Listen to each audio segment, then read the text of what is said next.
And we're live. So, where do we start with this goat fuck that makes Gettysburg look like a mild falling out? Yeah, you're a transphobe, Harry. If you play Hogwarts Legacy, you know that, right? Yeah. If that makes me a transphobe, then I'm sorry I didn't buy the game. I really am. I still don't get this. JK is one of the most progressive artists I could think of. How the hell are you evil for buying her game? Yeah, and plus, it's not like she probably makes money off it, but still, She makes a percentage. I tried saying this in a video, but I could never get it to the PowerPoint to work, so I said fuck and decided to do a stream. Yeah. Like, J.K. Rowling is like everything I despise. Like, she's a leftist, she's a progressive, and she's a feminist. The trifecta of my hatred, more or less. Well, second wave feminists, which I think you said you're fine with. Well, some of them are fine. Some of them, I would like to see take a long walk off a short cliff. Ouch.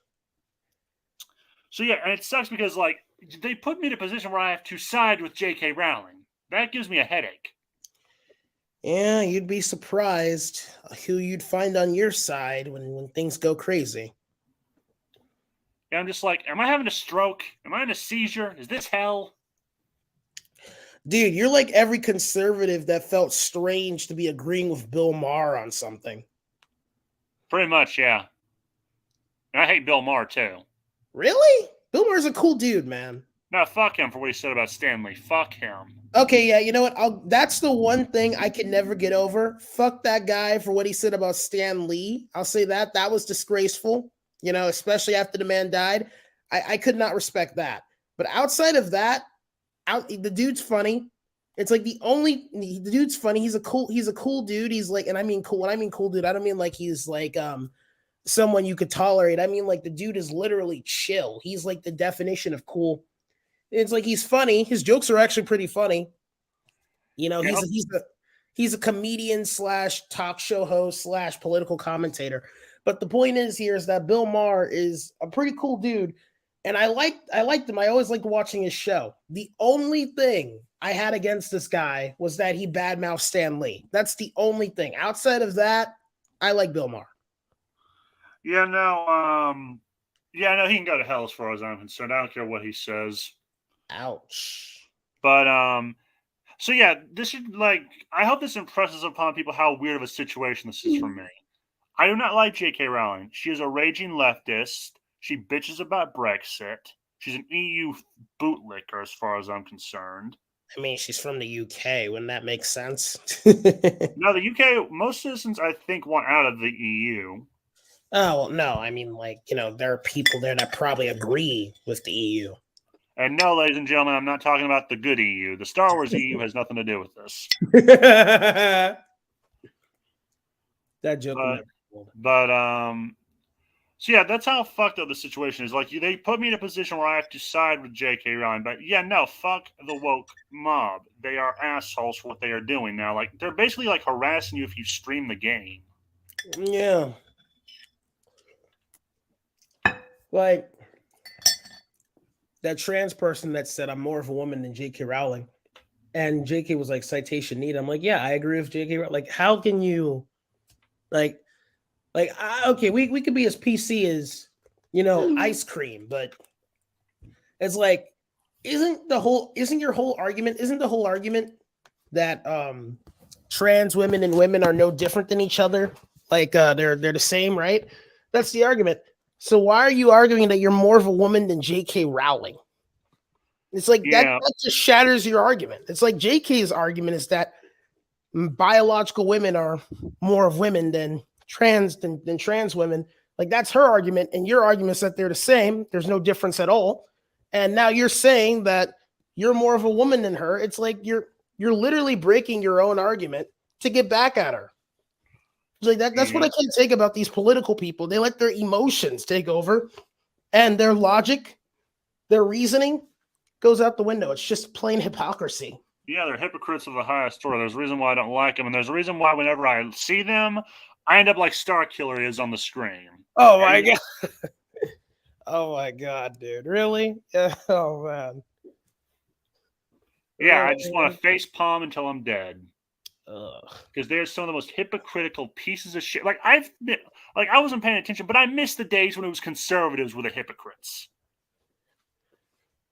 But Eh, now we have yeah. found there are worse people than conservatives. Like leftists are worse than conservatives. Congratulations, liberals! You have found a way to out scumbag the most staunch conservative. I hope you're proud of yourself. And political extremists, left or right, to me are always the fucking problem. I know, but I'd rather have an extreme conservative at this point because at least they don't say you should lose your job. Well, they probably do, and I don't know, but No, they're the ones that are into that whole purity shit, and I've seen some of them. They're the ones that are into that purity shit. They may not try to cancel you from your job, but if they believe you don't deserve to live, well, bye bye you. yeah, probably. And it's just like it's just a game. It's just a fucking game. What is the harm in people enjoying a game? I know, right? It's And they're saying if you enjoy this game, you are a bad person. Well, then I hope to buy myself a copy of the game. Then congratulations, Alphabet activists. You have made me want to buy the fucking game. the SJWs have failed so badly that they're making people who don't even like Harry Potter buy the game. Well, they're not making them, but it's like their idiocy is causing people who aren't even into this franchise to say, "Hey, you know what? I want to buy Hogwarts Legacy now." It's like these people are so fucking stupid. Yeah, no. Like I said this in Melanie Mac's like comment section on her video about the game. It's like, yeah, their failure is now complete. Their failure is not complete. I'm sorry, but these people are the best. What's the word? Like, there is nothing better for a game than to have an SJW bitch about it. To be perfectly honest, like they're the best marketing team. Oh no, but it's like to me, sure, like be as progressive as you want, be an activist. I don't mind, but if you're protesting a fucking video game, you're an idiot. It's the same when I saw these activists glue their hands to paintings and the road to stop people in cars. It's like, stop being this stupid. Chain yourself to the fucking thing. Do what old activists did. Or Oh, that better was yet, funny. That was funny. Like the cops ripped their hands off the pavement, I and it know, hurt but them. I know, but my point is the old activists would chain themselves there, or they'd like stand there and they'd fight not to be moved. It's like that's what old activists did. Gluing your hands to the fucking wall to the road? What the Yeah, fuck is that shit? you know, I look at these people and I'm like, look, I get it. You hate that you're alive. I hate that you're alive too. There's a thing called a shotgun, ladies and gentlemen. If you hate being alive so much, you can blow it. Okay, that But making other people was dark. miserable, that is no way to live. That was dark. Yeah, it was. I'm a dark person. Yeah, except for skin color. Nice. Oh, thankfully, yeah, I'm not. Thankfully, I'm not that dark. Oh, racist, racist. Yeah, I've been called worse. I'm messing with you, man. I'm Oh, not. I know you are, but like, I'll bet you money, someone who doesn't like me, like one day they'll come through everything I've done, and they're gonna be like, he says he doesn't like black people. He's racist. He's worse than Hitler. Which I'm pretty sure they've been saying about J.K. Rowling. Actually, it wouldn't surprise me if they are. Yeah, well, it's like, I like, you know, it's gone to a point where treating people right, being a nice person, is considered racist. Like they've created fucking, I think Coca-Cola. This was a couple years back. They had this fucking brand where they talked about all these virtues of like confidence, bravery, dressing well. These are all pieces of white systematic racism. Like they said that. They actually said that. Being a nice person is systematic racism. And they had that branded. And of course, it didn't do so well. Most people were pissed, so they took it down. But the fact that an actual corporation believed that this was a good idea to put on their fucking brand is astounding to me. Okay, It's if that's astounding. racism, then I want in. Yeah, well, yeah. I'm sorry, if they're saying like it's racist to have good grammar or to clean your hands or whatever, I'm like, you know what? These people are a good marketing team for racism because they make it sound nice. Yeah. Like, we can't have nice things, can we? We cannot have nice things. Apparently not. Like, um, like, we can't have nice redheads on TV. We Oh can't my. have black women that don't sound like idiots. Oh my god. Hell, we can't have actresses who don't sound like idiots. R.E. Sarah Michelle Gellar. Mm. We can't have nice things. We cannot enjoy life. And the funny thing is, you know what this reminds me of? This controversy around this game. It reminds me of what happened with Kingdom Come Deliverance. I was talking to Hunter about this.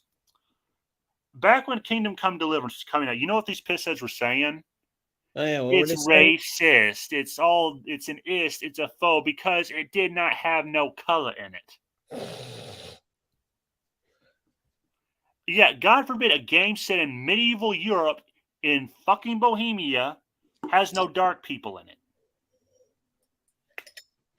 I mean, I'm not the whiz. I'm not a whiz kid here, but you know you always could just make a video game in medieval times if you want, and just put your own black characters in it. Like, Or make a fantasy game. yeah, It would make more sense then because up until I don't know when Africa was found by whites, there were no black people in Europe as far as I know.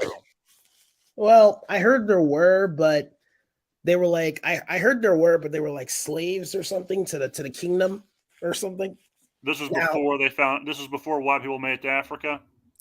yeah, now there are people that are saying that. I recommend you actually like research to be sure because you never know what's true anymore. But yeah, there are people that say that slaves built the royal kingdoms of Europe.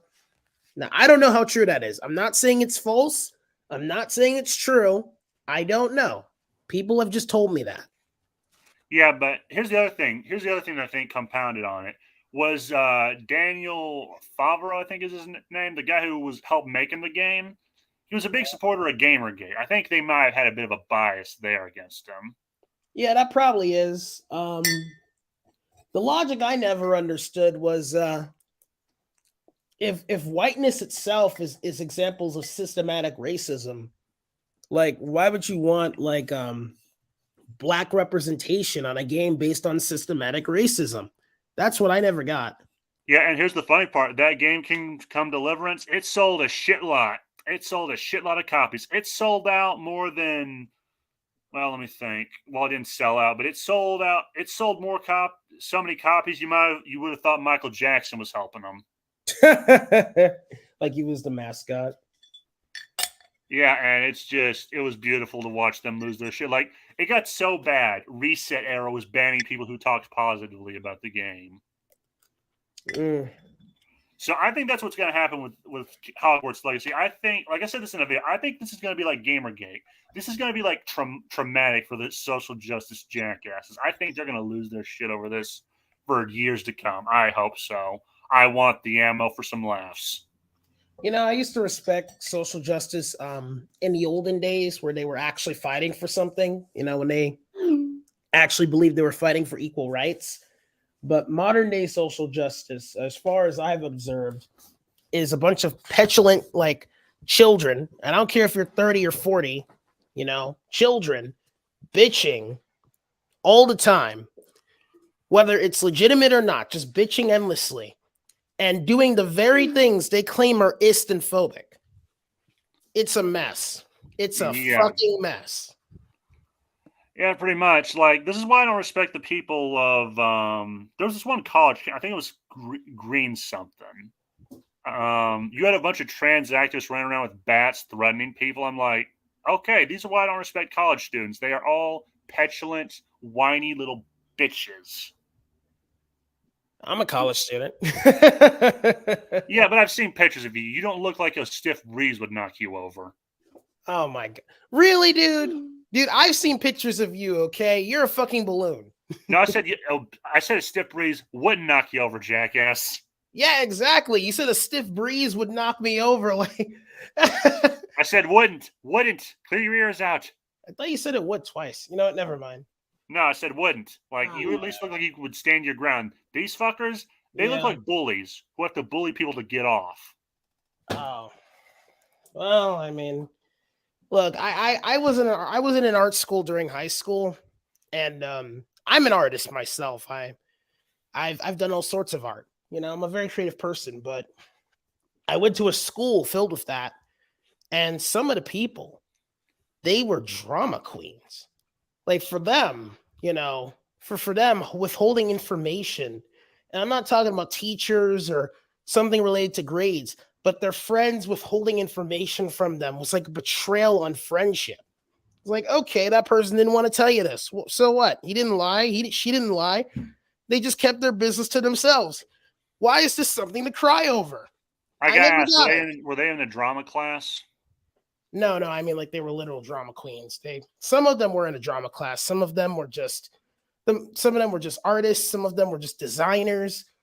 All sorts of artists, animators. You know, I was a part of the film side of things, but and we were like small compared to the rest. But yeah, we were all a bunch of artists, musicians, everything. It was literally an art school. Oh yeah. Yeah, no, this is why I don't. This is why I kind of had a resentment for in college. Like, there got to a point where I hated being in college because I saw how college students in other states where I'm like, these guys are wusses. They're pussies. They're pansies. They're schlubs. Any Fuck other them. words you want to use, Nathan? Huh? I'm just messing with you, No, man. what? I didn't hear you. What'd you say? I said, any other P words you want to use, Nathan? Pricks? Yeah, sure. Let's go with that. Yeah, they're Pricks. cunts, Oh basically. wow. Okay, that's a freebie. What is? Pricks. Yeah, pretty much. But like, yeah, this is why I hate college because it creates these mental midgets. That's a new one. Mental midgets. Like, I lucked out. Most of my teachers weren't that bad, and I didn't end up like that. Mm. So, Well, I mean, not all of college is bad, if you ask me. It's just there's some aspects that are a bit too much. yeah, but back to the game. So, I remember there was this one guy looked like a hipster soy pod. He was saying by buying the game, you were aligning yourself with some nefarious ideas. What, the ponytailed guy? Ponytailed? Didn't he have Uh, like a light beard? I'm pretty sure the guy had a ponytail. I don't remember. He was British, I think. Yeah, he was British. Yeah, I remember him having a ponytail. Yeah, no, I don't remember a ponytail. Let me see if I can find it because Actman, he had a clip of him in his video. Everyone does. Like this guy has been memed as shit. He's been His memed as name's shit. Will. I shouldn't say his name, but yeah, it looks like he might have a ponytail. It's hard to tell. Look, this guy, based on the video, he sounds like he means well in whatever twisted beliefs he has, but he's crazy. He's fucking crazy. No, he's out of his mind. He's off his rocker. He is loony. He is bonkers. Wow. Like, he is so crazy, he makes Sidious look nice by comparison. Wow. I'm sorry, I would sooner shake hands with Sidious than work with one of these fuckers. Like, I remember someone said in the comments of his tweet video, they said, look, it's a shame that Riley is probably making money off this, but all these game developers, they worked real hard on the game and they make a living doing this. He said that wasn't an excuse. That's just the price we have to pay. They have to pay for progressive bullshit. Yeah. So, and does this sound familiar to anyone? To me, it sounds like the commies. They used to say, "Well, we need these people to die on the Xeno Island or in the Ukraine during the Holodomor for the greater good."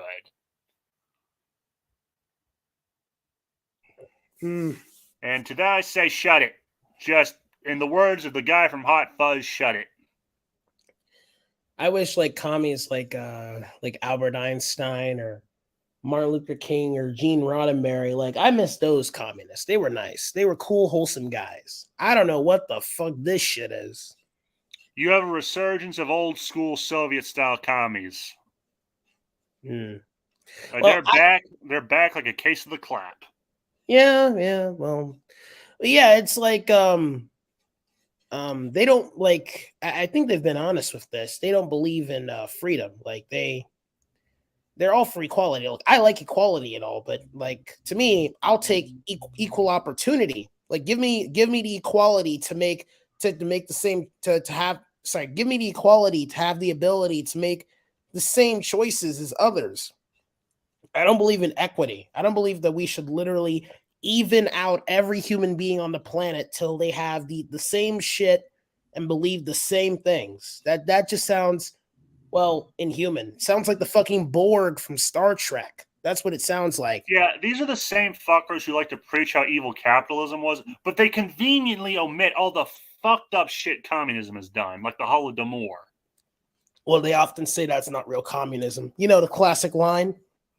You know what I say to that? If you don't like capitalism, go live in a communist country. Leave and fuck off and never come back. You will not be missed. Yeah, you're harsh. No, I'm sorry, but I'm tired of these. Actually, I'm not sorry. I'm sick and tired of these fuckers who preach that America is evil while conveniently reaping the benefits of America. Yeah, there was a term. I forgot what it was called. But apparently this was a traditional term. It's when people of a nation prefer the arrival of foreigners compared to their own people, meaning that they'll treat their own everyday they'll treat the everyday people they know and they know every day like shit, but they'll give foreigners the greatest respect, the greatest love, the greatest everything. Like I think Short Fat Otaku did a video on it. He said that their reasoning for this mindset is because they believe that the foreigner will pose no threat to their goals or their beliefs. So they treat the foreigner like he's family, and they'll treat the people that live with them like, their servants or something. And to me, it's like this if this is true, I don't know if it is, but if this is true, it's dumb. You should just treat everyone equally. It's like if you believe in equality, if you say you do, treat the people you know and treat the foreigner the same. Yeah, it's called being a liberal.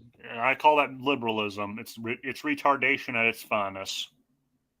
But you think the whole foreigner thing. What's liberalism? What did you mean by that?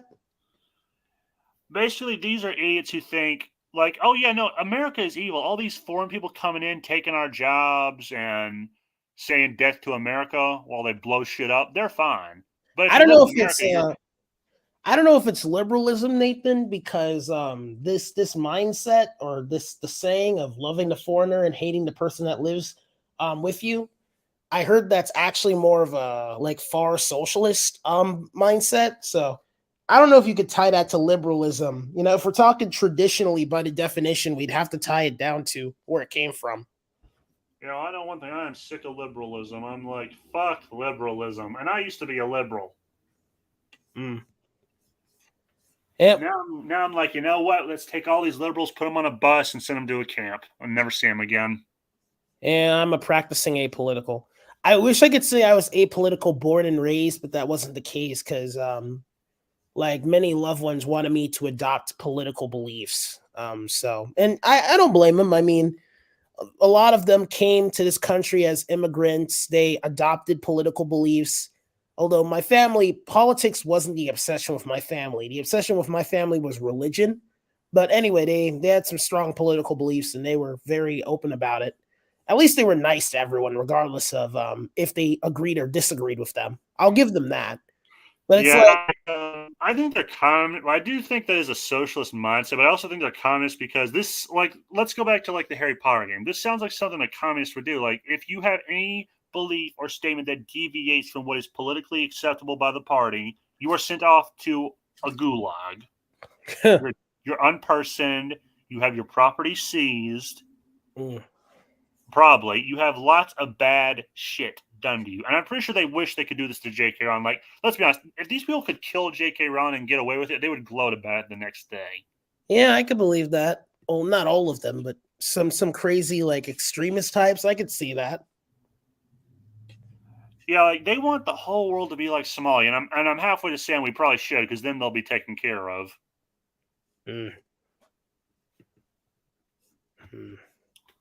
But yeah, and the game, it looks fun. I'm not gonna lie, it does look kind of interesting. Oh, well, I mean, it's basically your standard Harry Potter game, if I'm being honest. And look, if anyone gets pissed, I was a Harry Potter fan. I'm still somewhat of a fan, but I'm not the same fan I used to be. I'm not as into Harry Potter as I was when I was younger. So I just want to clarify that. I still like it, but I'm not much of a fan anymore. So it's like when I say that it's your standard Harry Potter game, except with modern effects, I mean like it's not, as impressive as I thought it would have been years ago. Yeah, I used to be a Harry Potter fan. I just grew out of it. Like the last Harry Potter game Me I too. played was either Harry Potter 2 or the Quidditch World Cup game. Yeah, man, I grew out of it as well. Yeah, the very last thing I was into Harry Potter related was The Cursed Child, which most Harry Potter fans hate. But that's besides the point. Why do they hate it? Oh, they thought it wasn't a good sequel. I actually liked it. Were there things that could be reworked? Sure, but I like the story and I respect JK for making it. Yeah, I don't respect the fact she tried to make Hermione black. Oh, she made her black no, she didn't make her black, but she approved of a black actress playing her in the play. Well then it's forgivable because it's a play. Like anyone can do the role. Yeah. Thankfully, not everyone looks like Emma Watson because if they did, there would be a higher suicide rate. Ouch. So you don't like Emma? Oh, right, you don't like Emma Watson. Yeah, no, I don't. She's a bitch. Ouch. Yeah, she's whatever. Most actresses are bitches, from what I can tell. Maybe. I mean, you're the same guy that said you didn't like Kevin Feige because of how his face looked. Pretty much, yeah. He looks like a douche. He looks like a turd and a douche put together. Yeah. So my point is, if that is enough to make you not like a person, then I wouldn't consider you a good judge of character. I'm messing with you, man. Here's the thing: it wasn't just that; it was also what he said in the aftermath of Endgame. No, not that. What was his name? He said Marvel movies aren't real cinema. I forget his name. Scorsese. Martin Scorsese, right?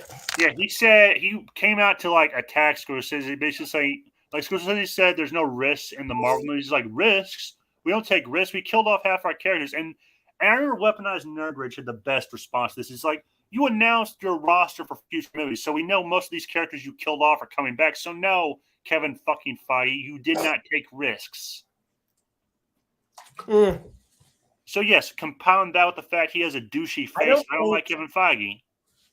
I don't think Martin Scorsese meant risk for the characters and story. I think he meant risk for how the films are made. Like for when I was reading Martin Scorsese's quotes, he's talking about how these films are made. He's not necessarily talking about the story, because to Martin Scorsese, the story isn't like that complex to him. He said that. So it's like when he's going into criticizing Marvel movies, I think he's referring to how they actually physically make the movies.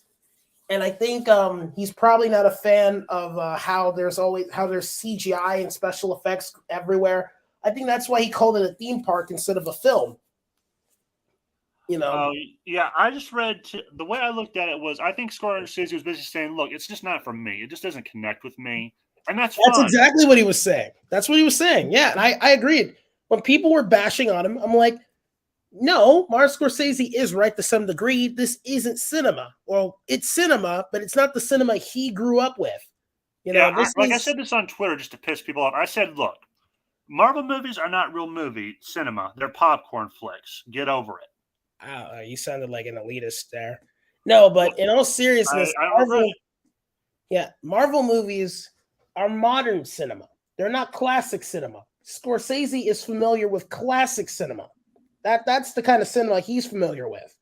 It's like there's a major difference. So when he says Marvel movies aren't cinema, he's talking about the cinema he grew up and made when he was an adult, not the kind of cinema we're familiar with now, not the blockbuster movies that we're familiar with.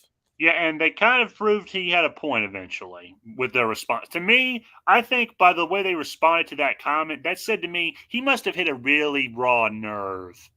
Oh, I think he did. But this is why whenever Z-Wolf talks about, I defend Scorsese. I don't like Scorsese. I haven't seen any of his movies as far as I know. You should. They're really good. I probably should, but he had a right to say those opinions.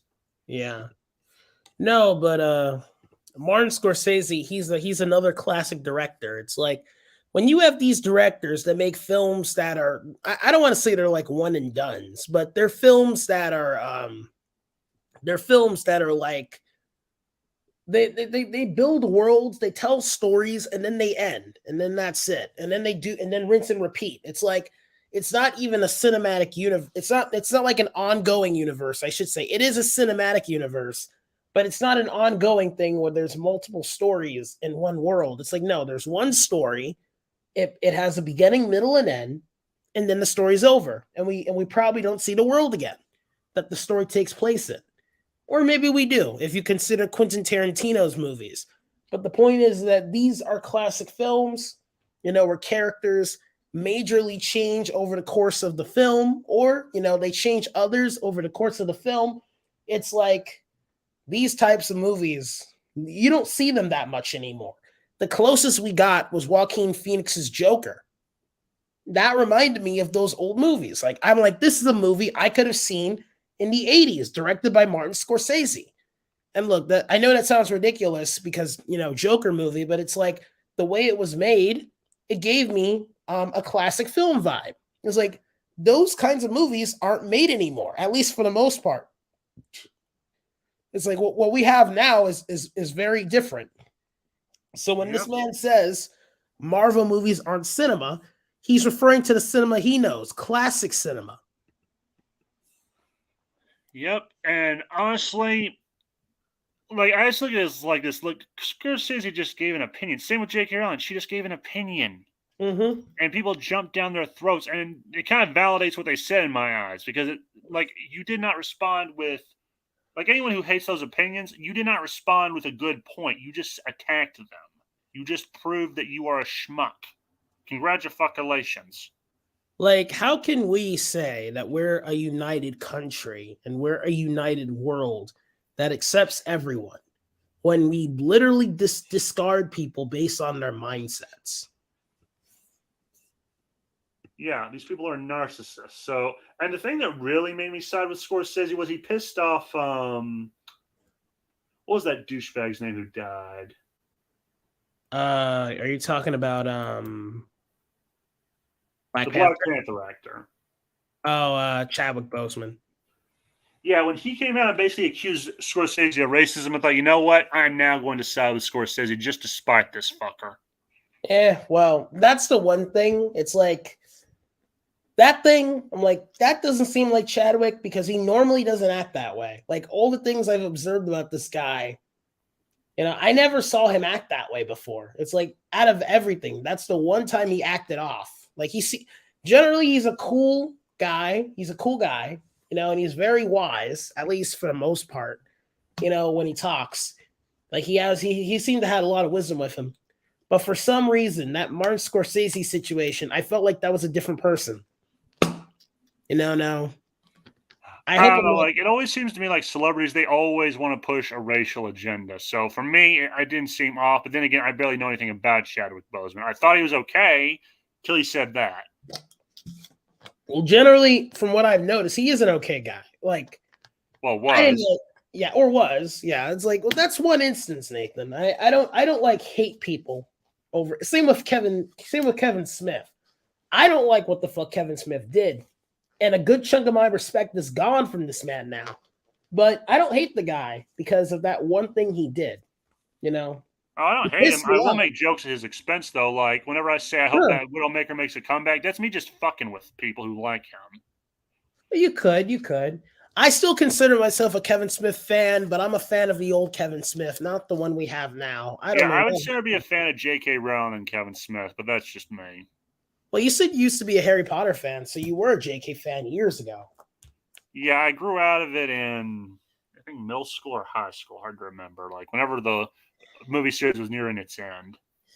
Oh, right. And I tried reading one of the books. It was hard for me to give a shit what I was reading. I couldn't remember half of what it said. Dude, that's because you need something to catch your attention fast. I got pretty far into it. Like, I remember it was the one with the Horcruxes. Like, he was learning about Horcruxes, and he was trying to get some information out of this new professor who arrived. Oh, okay. I don't think it's the Deathly Hollows. I think that's like a couple books before that. Probably the Half Blood Prince. That's probably what it is. No, well, I'm not sure. I don't remember. I just remember Harry was learning about that and trying to get the information out of the professor, and I'd never read it any further, so I never knew if he got the information or not. But so yeah, I used to be a J.K. Rowling fan. Like as a storyteller, I find the world she made a bit overrated. It was magical. Like you have to be a kid to enjoy that. I think. Like this is why I think I didn't grow out of Harry Potter. That was something that I think only kids should really enjoy.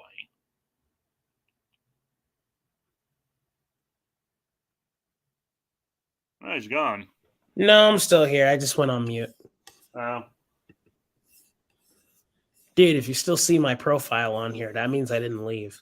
but yeah, like I look at it the same way I look at the Marvel movies. You have to be of a certain demographic to enjoy it. Isn't that what Quentin Tarantino recently said a couple months back? And the dude was a comic book fan for years. He's admitted this, and they even have like a reference to him in Winter Soldier. It's like he had a good relationship with the MCU in the past, but it's like recently during like Phase 4, I think, is where he's saying that you need to be more of a kid to like these movies now.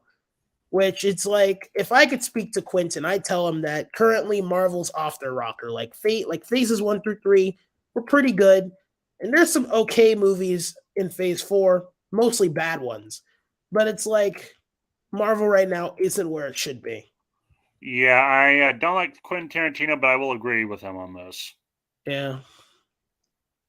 Actually, no, I think it's that I don't like him. I think it's more like I don't have an opinion of him. I can never make up my mind. Hmm. He just looks like an asshole for some reason. Oh wow, dude. Oh. Did you ever see the epic rap battle of history between Steven Spielberg, Alfred Hitchcock, Quentin Tarantino, Stanley Kubrick, and then Michael Bay? No, I didn't. My money's on Quinn. No, not Quinn. Who's the guy who directed Psycho again? Alfred Hitchcock. My money's on him. He was pretty good in it. But Yeah. yeah, and Quentin Tarantino himself has made some good movies. The only problem I have is it seems he's the only one who's willing to make a western now. Well, I mean, like this guy is a 70s style director. Like this is one take I won't ever agree with him on. I like 70s movies, but to me the 80s were where it was at. Nathan, how today is like the PC era for us. Yeah. Well, for Quentin, the 80s was his PC era. He didn't like how soft and how sympathetic they made all their protagonists because in the 70s, the protagonists were assholes or unlikable people, and they'd often would stay that way. And he preferred that to making them, guys that turn nice in the end. This is why he says he prefers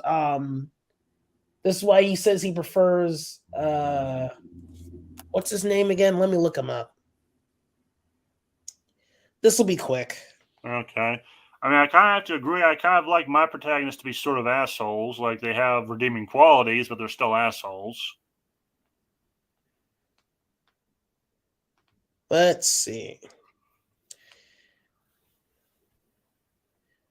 Yeah, no, this is why he said he prefers like Chevy Chase movies over Bill Murray movies. Because he said in Bill Murray movies, he was an asshole and he'd like become a good guy by the end. But in Chevy Chase movies, he often stays an asshole throughout the whole thing. And it's like, he likes flat characters then. Like he likes negative flat characters. Is that it? if we're talking in storytelling sense, I guess. Yeah. Well, I guess in Bill Murray movies, I'd argue that a good example is Peter Venkman in Ghostbusters, who Bill Murray played. I think he's a flat character. He doesn't change at all. Like he stays the same throughout the whole movie from beginning to end, but he motivates and affects the other characters. He's the reason why the Ghostbusters even exists. He pushes Ray even into starting the thing. But it's like Bill Murray could also play unlikable characters that stay unlikable He's done it before. And Well, Chevy yeah, he's Bill Chase, Murray. Of course he can do it. He's unlikable himself. yeah, well, both of them have done it. Chevy Chase and Bill Murray have done it, but it's like that's one thing I disagree with Quentin on. It's like I like 70s movies, but I prefer 80s movies. Like to me, if that was PC, that era of PC is way fucking better than this shit. Like I'll take 80s PC over 2023 PC any fucking day. Yeah, and it's fun. Like, did you say you prefer 70s movies and 80s movies? Yeah, he said he prefers 70s movies than 80s movies. What's funny is, oh, hey, Bruce is here. Oh, look, Bruce is here. What's funny about that is I remember hearing that movies in the 70s were all depressing, dark and depressing, and it was like they practically gave you a shotgun when you went to the movie theater to put in your mouth. No, they were depressing. And then around the time Star Wars came out, that changed. I'm waiting for that to happen now because I think we're in a resurgence of like I think we were living in a mix of the red decade with the 70s. That's how I'm looking at it. Well, that YouTube channel, I forgot what they called themselves, would agree with you because they made a video saying that we need another Star Wars apparently to save the cinematic era, which I agree. Well, I don't think that's happening. Well, not for a while anyway. Well, don't lose hope. Who knows what'll happen in the future? I have hope. I have hope that one day someone will come around and fuck the industry over like they fucked the fans over. I'm hoping for that. Ouch. Anyway, how you doing, Bats? I'm doing all right. How are you guys? Hey, well, we were talking about the goat fuck that was surrounding the Hogwarts Legacy game, but then we just veered off to other subjects. Yeah. Yeah, I don't see you guys sticking onto that topic very long. Oh, no, I tried. I really tried, but I thought, you know what? Fuck it. Let's just have some fun. Well, I'm not the biggest Harry Potter guy like I used to be. I used to really be into Harry Potter. I'm not really as into it. And unlike the majority of people that just want to spite SJWs, I'm not buying Hogwarts Legacy. So I'm it's contemplating it. I'm contemplating it. Yeah. But so it's like for me, I'm not like as into this as other people are, but it's still fucking astounding to me that currently activists are fucking protesting a video game. It's like you want to protest something that actually feels legitimate, like the old activists did. The activists, the fact women get beat in the Middle East. You could protest. Oh, wait a minute, you can't do that. Never mind. Well, that goes against respecting and loving all cultures, even if they're not the same as yours. So you can't do that, apparently. Yeah, you can protest the fact that gas prices are now higher than I've ever seen them. Yeah, well, I mean, the common man is no longer the issue of current day activists. They don't care about that. Yeah, pretty much. Yeah. Like, I think some of the celebrities basically, not all of them, but some of them were like, okay, you're not a fan of inflation. You're not a fan of these gas prices. Well, you wanted capitalism, so here it is. And they basically were saying that on Twitter. Oh, yeah, no, I want capitalism back, and I'd want less restriction on it because we haven't had a restrictionless capitalism since I don't even know when. No, but they blame capitalism for like the inflation. That's the point. Yeah, like I told you earlier, Dan, they will bitch about capitalism till the cows come home, but they conveniently fall silent. Like you can practically hear the crickets when it comes to communism crimes. Like it's very insufferable.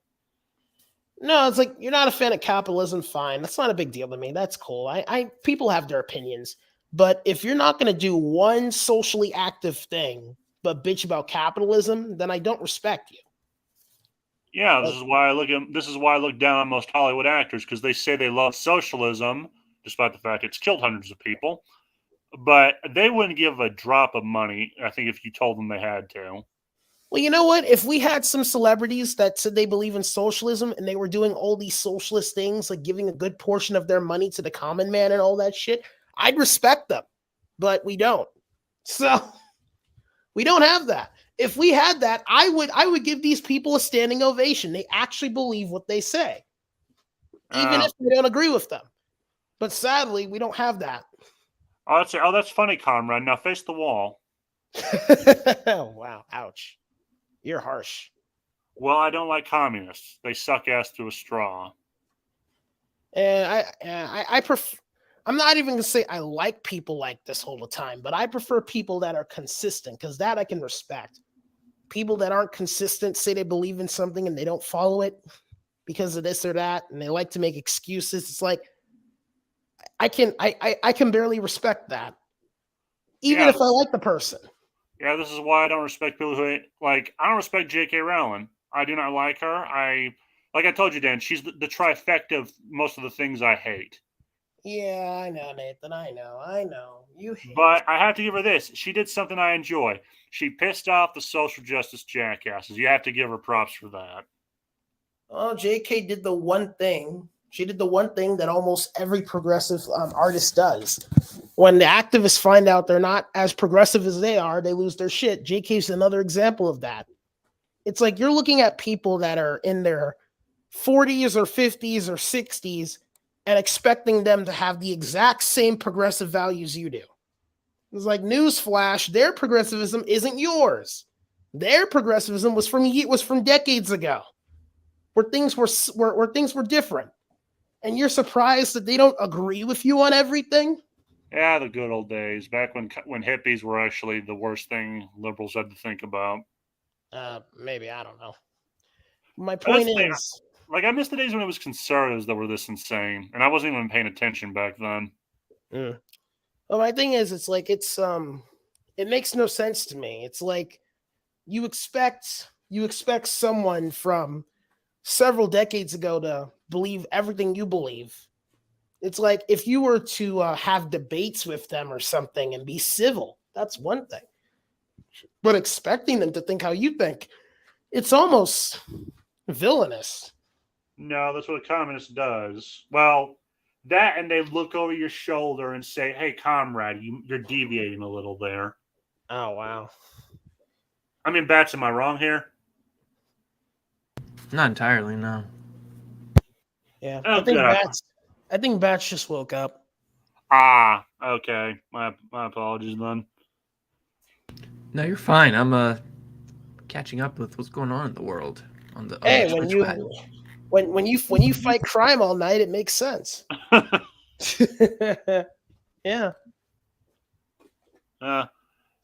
Yeah, like well, here's something else that's funny. Have y'all seen the trailer for this Cocaine Bear? Oh yeah. I think I might watch it. Um, you know, it was I did some research, found out it was based on real events. They really did drop fucking cocaine in a town, and a bear ate it. Oh yeah, no, Cocaine Bear was a real thing. Yeah, like I wouldn't be surprised if this happened in Florida. Oh my god! Why? Every time, every fucking time. I swear. My state's Florida. Florida. Where else do you expect to find cocaine? If you ask me where I expect to find cocaine, I would say probably Miami. Oh my god! Of course you would. You stereotype fucking bastard. Okay, let's put it this way. I grew up after 1993. Stereotypes were my way of life. Fair enough. I tell you, when us Floridians invade the country and take over everything, you people will be sorry. Oh, do me a favor when you take over. Burn California to the ground. Nah, I wouldn't do that. Uh-oh. Oh. There he is. Okay. But yeah, no, like it just reminds me of a story I heard about in Miami once. There was this. I remember Joe Rogan had this one guy on. He said there was this girl who worked as a waitress at a club, and patrons would basically just give her tips by stuffing them in her pocket. And every night she'd come home and unload her pockets. And guess what she finds one night when she comes home and she's unloading her pockets? What? There's a small piece of cocaine in her pocket. Oh my god. So that's why I'm thinking of the bear was probably from Florida. I don't know if they have bears in Florida, but that's where I'm putting my money on. I think you'd find bears in Georgia. I don't know about Florida. In Florida, you have crocodiles. Oh yeah, and also condoms on beaches. Oh, I know. Am I saying that right? It's either crocodiles or alligators. I don't remember. No, it's alligators. Yeah, who cares? Either way, they taste good. Wow. Wait, you've had them? You've had them? You've ate them? Yeah, I've had them that taste like chicken. Yeah, my grandfather said that when he had one. Oh, there used to be this fair in Sheridan, Arkansas. One time I'm there and I'm eating the seafood they're serving, and one day they have some, I think, alligator tail. I try it. It was really good. Mm. And again, tastes like chicken. And I don't even like chicken. I hate the taste of chicken, but Isn't it was, that ironic? yeah, but it was good. It was good, and I would do it again. I've done it multiple times. I'll give the Cajuns this. They have some good taste. It's a shame when you eat their crawfish. Like, that stuff goes through you like shit through a goose. Wow, that's hilarious. Oh, no, I'm serious. Like, I've had crawfish for most of my life. Like, I can't remember the day I first had crawfish. I was really little, but I've eaten it ever since. It's my favorite food to eat, weirdly enough. And that stuff tears my stomach up usually. Right. It's like, how I put this? Like, have either of you seen the South Park episode with the dead celebrities? I don't know. Like I said, I watched that show out of order, and I didn't really watch it that much. So, Well, there was this one episode where Carmen says his mom gets him this special wipe because his ass always bleeds after he eats tacos. And he continues to eat tacos despite the fact it tears his stomach up. That's what crawfish is for me, basically. like literally, or just how you feel? That's just how I feel. Oh, okay. I thought you meant literally. Oh, no, not literally. Yeah. But, actually, Bats, I'm kind of curious. What's your take on the Hogwarts Legacy thing? Like, what do you think of it? To me, it's a game, and I don't go into. I typically try to avoid going into the politics of games because when you look at the development team of any game, you're not going to agree with any of their politics. All right. I don't care if they're right, left, or center, or wherever, ambivalent, whatever. They're not. It's a team of people. All right. And when you have a team of people, this is a novel concept. They all have different life experiences. They each have different life goals. They all have different life analogies and assessments of the journey that they've experienced through life. So, to say, oh, well, doing one thing or another thing is somehow a phobe, an irrational fear of something, is stupid to me. It doesn't make sense. I like the game Payday. All right. It's based out of Sweden. Okay. These Swedish guys and gals, they don't share the same values that I have. But it's still the game that they play is still, or they make, is still something I enjoy. All right. And I'm sure there are things that they believe that I believe, and there's things that they believe that I don't believe. It's irrelevant. You put a bunch of people together in a room, they're going to disagree over something. Yeah. So with Hogwarts Legacy, this narrative that it's transphobic or whatever have you, because the author is the author of Harry Potter said some controversial things, which the controversial things are not controversial at all. As far as I know, J.K. Rowling is still in the camp of supporting trans people. So the whole argument, the crux of it, is just stupid. It's like saying I don't like pizza, and I'm over here saying I like pizza. And you see me with a pizza in my hand, and I'm eating the pizza. And they're like, no, he doesn't like pizza. Because he doesn't like pizza, you have to boycott him. I don't get it. I don't get it at all. It's stupid.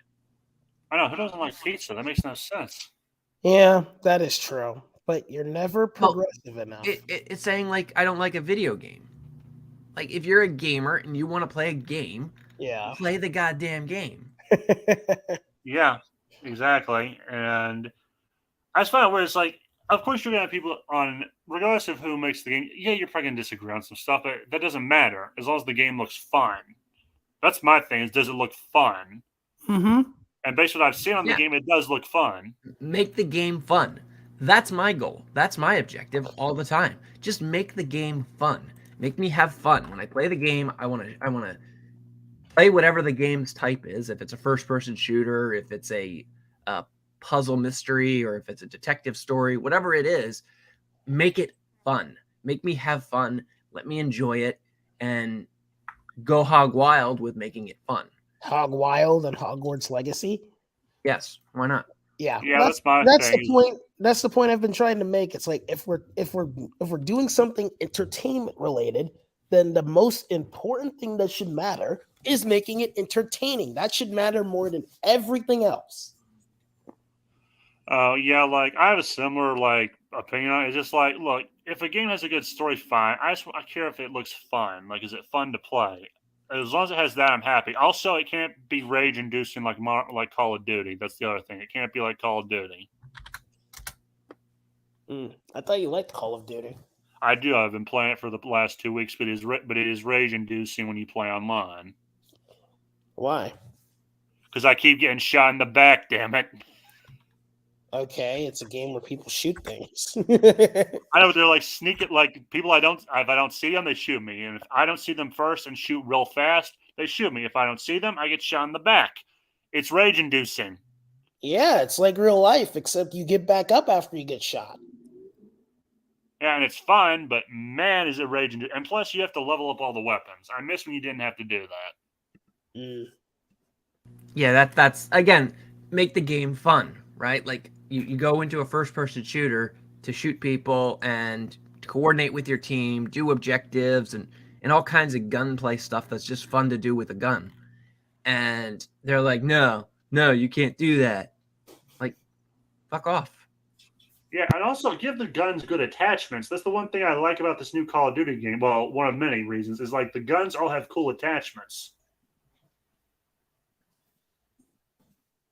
Like, I'm here to chew bubblegum and kick ass, and I'm all out of bubblegum.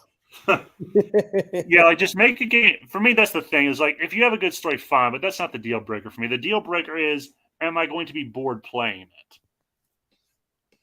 it? Like, there's a reason why I didn't play The Last of Us Part 2.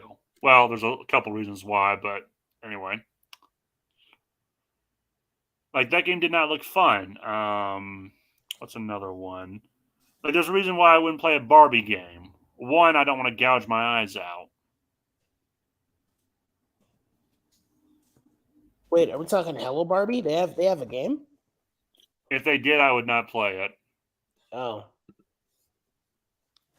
I thought that's something that gets me as well with video games. It's like there's a lot of games out there where people want them to be easy.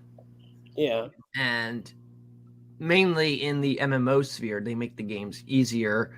I was talking to my sister about Final Fantasy 14 the other day, and it's like they want Final Fantasy 14 has this thing where you're not allowed to badmouth anyone.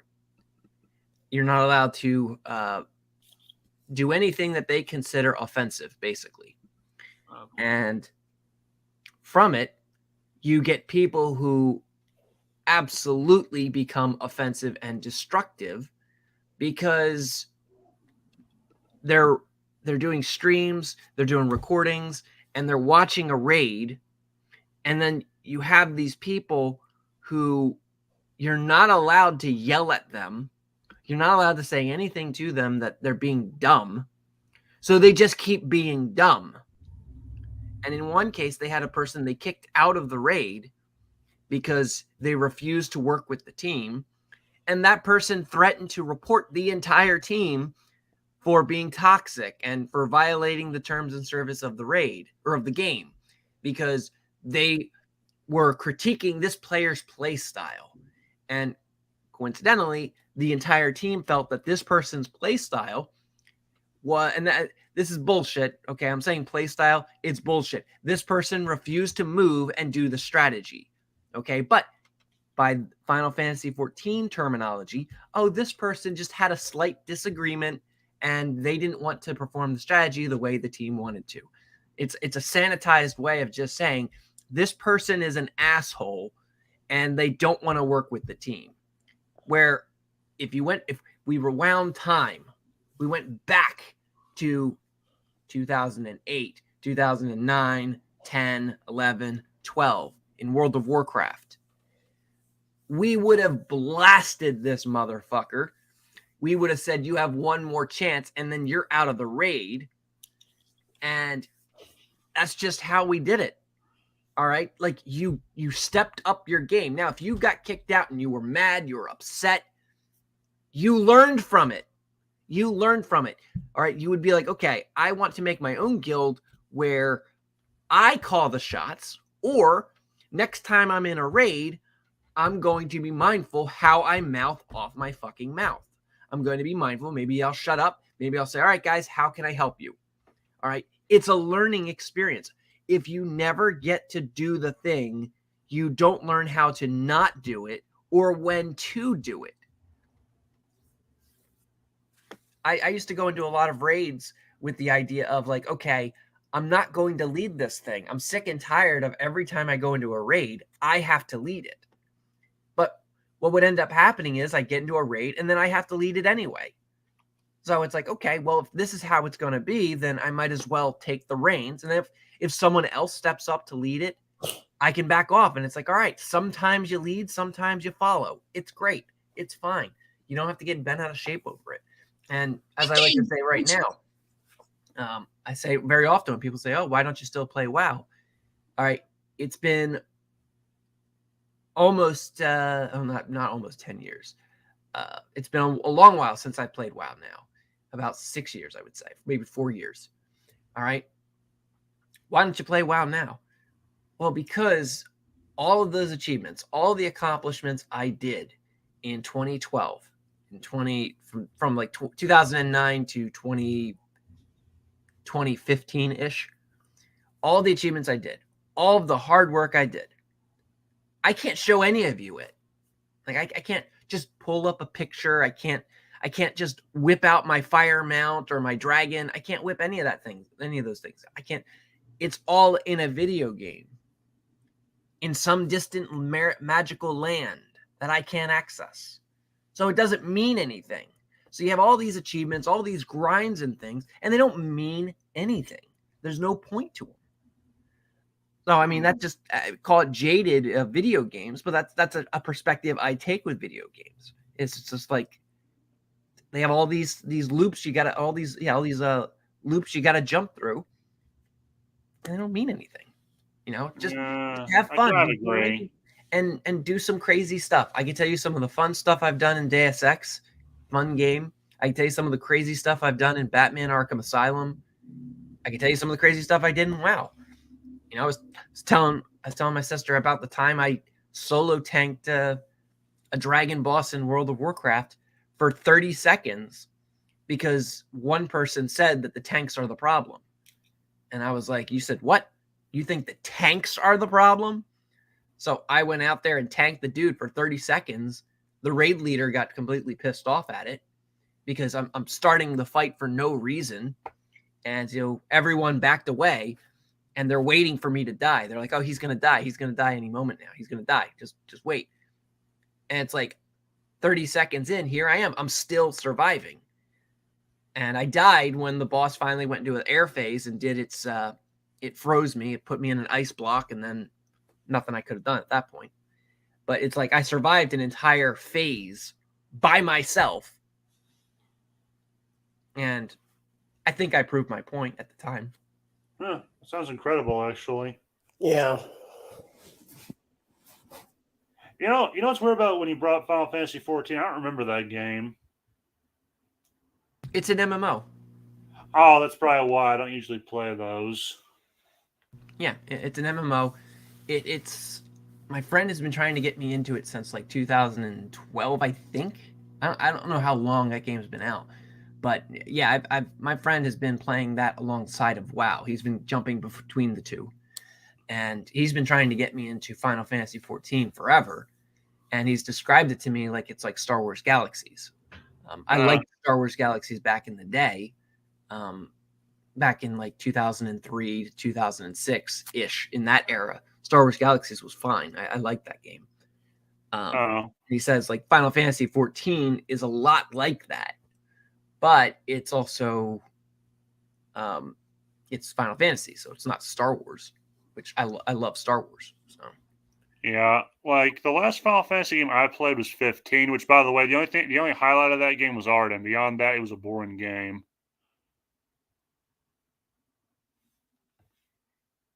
Right. But yeah, I kind of agree with you though, Bets. Like you can tell, like you've probably done all these fun things in games, but at the end of the day, what's the point of talking about it? Like, well, there's probably a point. I just don't see it. I like playing video games. I play them all the time, but I do kind of see them as partially a waste of time. well, I was telling my sister about the time with I was telling him it's like when my peak in video games came in Call of Duty. Call of Duty 4. That was when I peaked in video games. I reached a level of enlightenment. Like my spirit left my body. What the hell? And the feats and things I could perform in that game was so like people thought I was cheating. Okay. And I couldn't blame them for thinking that because I was just, like I said, my spirit left my body and I was just doing things. I was Luke Skywalker flying the Millennium Falcon, manning the guns, maneuvering the ship, and healing someone on the Falcon. Like doing all of this all at one time in middle of combat. And everyone's just like, what is this? Like, what is this guy even doing? And I knew at that moment that I would never reach my peak again. This was the only time. This was the height of me being a gamer. And since then, I've resided to everything after that is always going to be a downhill thing. I might go up a little bit, but I'm never going to reach that peak where I have this new type sense that I know someone's behind that wall. I know someone is over here on the map. I know for some reason that I can shoot from the hip 100 yards and I'm going to hit the person in the head. I'm never going to get that again. It's never coming back to me.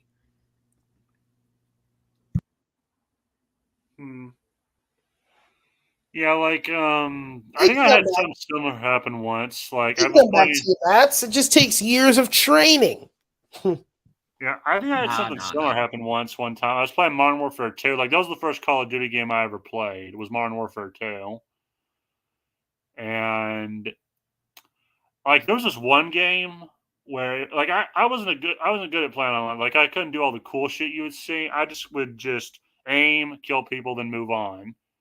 And this one time I was in this, not gonna lie, I was golden. I was golden. Like I had a heartbeat monitor on the sniper rifle, just going around shooting stuff, and somehow I won. I got the last kill, and then I don't think a game has been. Well, there have been other games that are fun, like Spec Ops: The Line, Modern Warfare 2, the new one.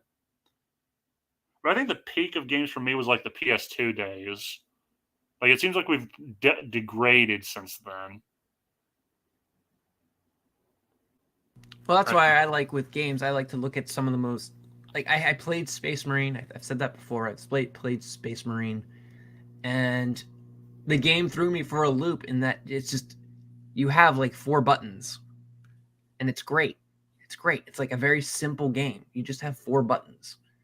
And at the time, I didn't like, when Republic Commando came out, I really wasn't interested in it. Because a lot of the reviews and a lot of things people were saying about it, it's like, oh, you only get like 4 guns in it, and you're mostly sticking with 1 gun throughout the game. And I was like, well, that's kind of boring. But now that I'm older and I'm experiencing all these different games with 50 million buttons or 50 different things you can do, it's like, well, I'm experiencing when you have 50 different buttons you can do in the game, the developers lose themselves and have all kinds of glitches, all kinds of bugs in it. They don't get just the basic functionality of the game right. So if you have less of those things, if all you have to do is jump around and shoot things, it's a lot easier than, hey, you have a grappling hook gun, you have a jetpack gun, you have a speed boost, time warp gun, you have a wormhole gun. You know, if you have all these different things that you can do, you have a Jedi force power or a force push, you have a cloaking ability. If you have all these different things, it convolutes the game, and something is going to break, especially when you get to the PvP element. When you get to PvP, nothing challenges a game like PvP. Like PvP will break the laws and rules of the game. Easy. Another game I like to play right now is Insurgency Sandstorm. And because it's on the Quake engine is terrible. I don't know why people keep sucking the dick of Epic Games or Unreal for having this really shitty video game engine. But everyone loves it. They're like, oh my God, it's the best. And it's absolute garbage. It's dog shit. All you have to do is make a map in the Unreal Engine to realize how shitty the Unreal Engine is. All right. And I think I've ranted about this before on your streams with the Unreal, you know, but in Unreal, you have things like objects falling through the walls, objects falling through the ceiling, grenades sometimes kill you through walls, sometimes they don't. Your sword may sometimes swing through the wall, sometimes they don't. You may get stuck behind an invisible wall. Sometimes you don't. Sometimes you can just walk right through an invisible wall, or you can crouch walk through an invisible wall. Things like that happen all the time in the Unreal Engine, and everyone just accepts it. Like, oh, this is fine. And it's like, no, it's the damn engine. It's because the developers don't know how to make an engine that's logical and makes sense. Yeah, I think I do remember you talking about that one time.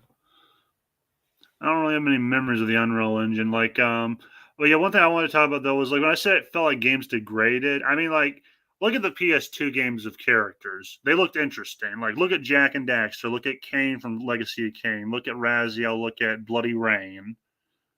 They looked interesting. Now tell me, do most video game characters today look interesting? Because they all look pretty bland to me. Yeah, I mean, I'm thinking of like the most recent, most interesting game of a character, and like I have to go back to like it's a really unfair example. It's the Netflix Daredevil of video games, and that's Deus Ex Human Revolution. You know, that's the freaking the Netflix Daredevil. It's the S tier. All right, it's the top pick. Okay. Yeah, I never played that one. I've only played Mankind Divided. Oh, you got to play. I'm telling you, you're going to love Human Revolution. If you haven't played that, you'll love it. Now, some people, I just saw Witcher. Witcher might be a good pick, too. And like I said, I like Payday. I like Payday 2. So Payday has some interesting characters in it. Oh, yeah, Payday 2 is fun to play. Like, the weapons they have in that game are outrageous. Oh, yeah. Payday is a great example because Payday got to the idea, just make the game fun. Just make the game fun. Just have fun. It's okay. Because they started off, like, the concept of Payday 2 is, or Payday, what inspired it was the opening scene to The Dark Knight, where the Joker robs the bank. That is the inspiration for Payday. Really? I thought it was the reverse. No. Payday was inspired off of that opening scene where the Joker robs the bank.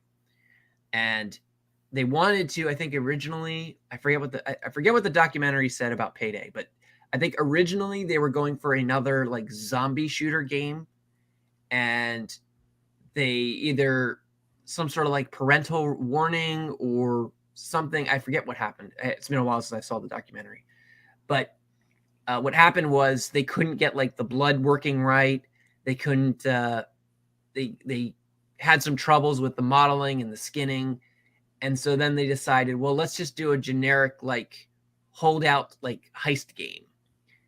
And from there, they began to slowly tweak it and slowly focus it in on, hey, this is cops and robbers.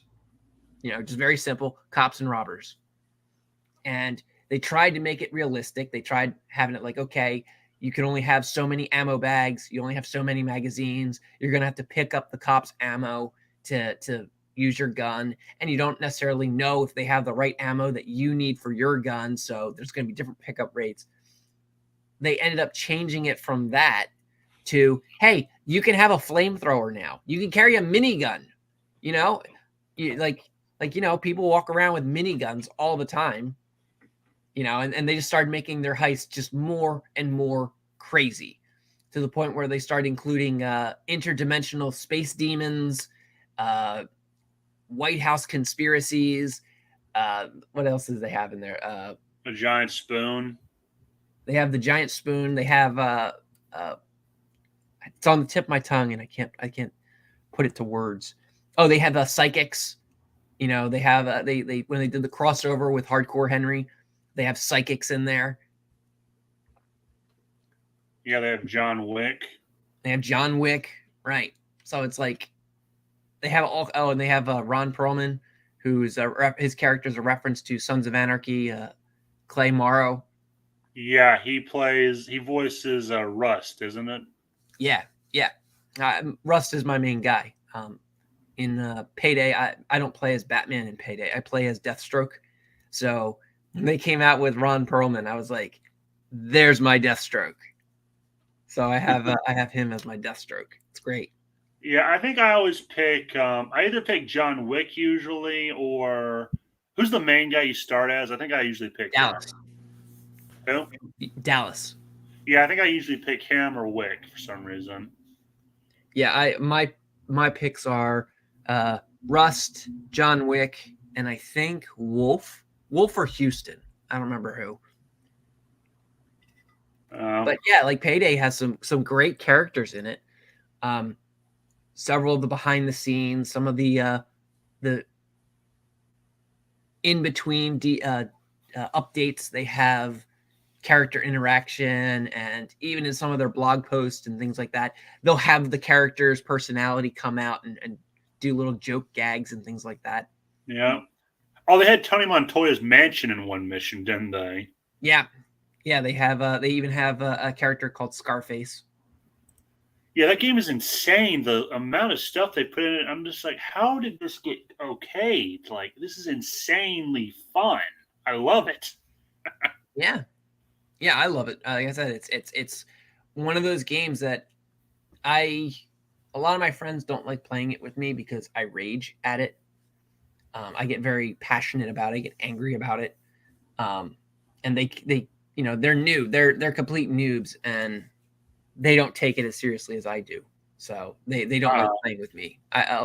Almost everyone who's played with me doesn't like playing it with me. Yeah, I only play it on the Xbox. Like, I don't have a PC yet to play it on, but it's fun. It's my favorite weapon to use in that game was probably a Winchester or a Beretta. Yeah, that's understandable. Also, the John Wick pistol. I really like that one also. Yeah, what's it called? I have a lot of critiques with that, and that's where like they did John Wick dirty in Payday 2, and the developers know that they did, and it's surprising to me that they still haven't fixed it. They're almost, or they're right now about to move Payday 3 into beta, and they still haven't fucking fixed Hitman. Like, they just completely abandoned Hitman. Like, it's forever going to be the shittiest perk deck in the entire game. Ugh, that sucks. And it's a shame because like you get new people in the game and they're like, oh, Hitman is the John Wick one. Awesome. And then they're running around trying to play it seriously, and it's absolute garbage. Yeah, it's a good thing John Wick's not real, because if so, he'd probably be pissed about how they've done him. I'm assuming. Yeah, he'd probably not give a shit. You're probably right. He'd probably be like, "Heh, it's a video game." Yeah, but wait, what's the weirdest weapon you use in that game? Like, in your opinion, what's the weirdest weapon? The weirdest, most impractical weapon, I use the greatsword. Oh, that's right. There's a great sword in that game. Yeah, I've told the story before how the two things I needed to complete my Deathstroke kit was a greatsword and Ron Perlman. And I forget which came out first, but they gave me one, and I was like, awesome. Now the last thing I need is whichever was the other one I needed. And then they came out with that, and I was like, hallelujah. I have my Deathstroke kit is complete. Oh yeah, I just remember I got into it because you know the YouTuber Russian Badger. No. He did a video on Payday 2. That's how I found out about it. I was in awe of what I was seeing. I was like, what the fuck is this, and why has it taken me so long to find it? Yeah, it's a great game. It's a fun game. Again, just have fun. The community in it can be kind of stupid, but you know, I that's something I go back and forth with them, and the developers of Payday haven't really helped because Payday used to follow a old school philosophy: have fun. All right, if you having fun means modding your shotgun to fire rockets, go for it. Go for it. Do it. Because they actually have like parameters that define what is actual cheating. Well, the puritanical assholes that play Payday now, any sort of modding to the game, any at all, is cheating. And to me, that's absurd because it's like, one, if you play the base game, it's missing a lot of detail that you should have just on the onset. But also, if you're changing the HUD, you're making your ammo count look different. Like, you're just making it look different. How does that impact anything with the game? It doesn't, right? It doesn't do anything. But these puritanical assholes are like, no, that's cheating. You know, hey, I have a mod that lets me buy all of the assets before I go into the mission. That's cheating. How? You want me to sit there, click, click, click, click, click, click, when I can just go click? Like that's dumb. That's stupid to me. And that's a part of why I don't listen to any of them. Yeah, I was going to say, like, this sounds like the Team Fortress 2 of bank robbery games. I personally, I would probably put higher than Team Fortress 2. I just mean in terms of bonkerness. Like, both strike me as bonkers games. Oh, sure. Like I said, I would make it more serious because, like, the difficulties in Payday are not a joke. They're really rough. Yeah, I like the story of Payday 2. Like, also the lines of some of the characters are kind of funny. I think it's hard to remember. Oh yeah, there's stuff that there's stuff in Payday 2 that I would love to joke and meme about right here on stream, but YouTube will completely have an aneurysm over it because let's just say there's a map that came out. This map came out in like 2014, 2013, and they used to, when they were keeping the game up to date, they would update it like every 2 years. They would change its themes. But to give you an idea of the controversy of it, it's in the digital age. Okay, we're in the digital age, right? And you get hired to do this job to rig a certain thing that happens. And, you have to rig a certain thing that happens, let's just say twice a year here in the United States. It has a primary and then like an off season. And you have to hack into these machines to rig them for this particular thing that happens. And then at the end of the one mission, if you do it stealth, you get paid, and they give you a bonus for keeping it quiet and not letting anyone see it. And you get these giant bricks of gold, and then it says your vote counts. So you get done doing all this stuff of rigging stuff, and then it's like your vote counts. Like, oh god, yeah, I remember. What was it? Like the weird thing for me was just the absurdity factor. Like all these missions were so weird. Like I think there was one thing where you infiltrate or break into the Department of I think Justice. yes, yeah. There's a few of them where you break into an FBI HQ. Another one where you break into the White House. There's another one where you break into, because the first game, or the second game, is supposed to be focused and based around Washington D.C. But they do let you jump around. They do move you all over the place. Yeah, I think my favorite thing about part of the games was I heard some of the lines that the enemies had. Like my favorite one is probably, "Do you even know how fucked you are?" Like for cops, these guys love trash talking. Oh yeah. The cops are hilarious. The first game, and I love it when I don't remember if it's still in the second game, but I love the meme of it. They say double tap, triple tap, just keep tapping. These guys are relentless. Like, oh my god, that line is so good. Yeah. The one thing I did find was there was a saw in that game. Yes. Like imagine being a cop and seeing your friend get killed with a saw. It's like that man just killed Bob with a saw. Who brings a saw? Yep. Yeah, that's great. Did you know the domination thing, the Joker skill? No, I didn't. The Joker skill, it converts a cop to work for you.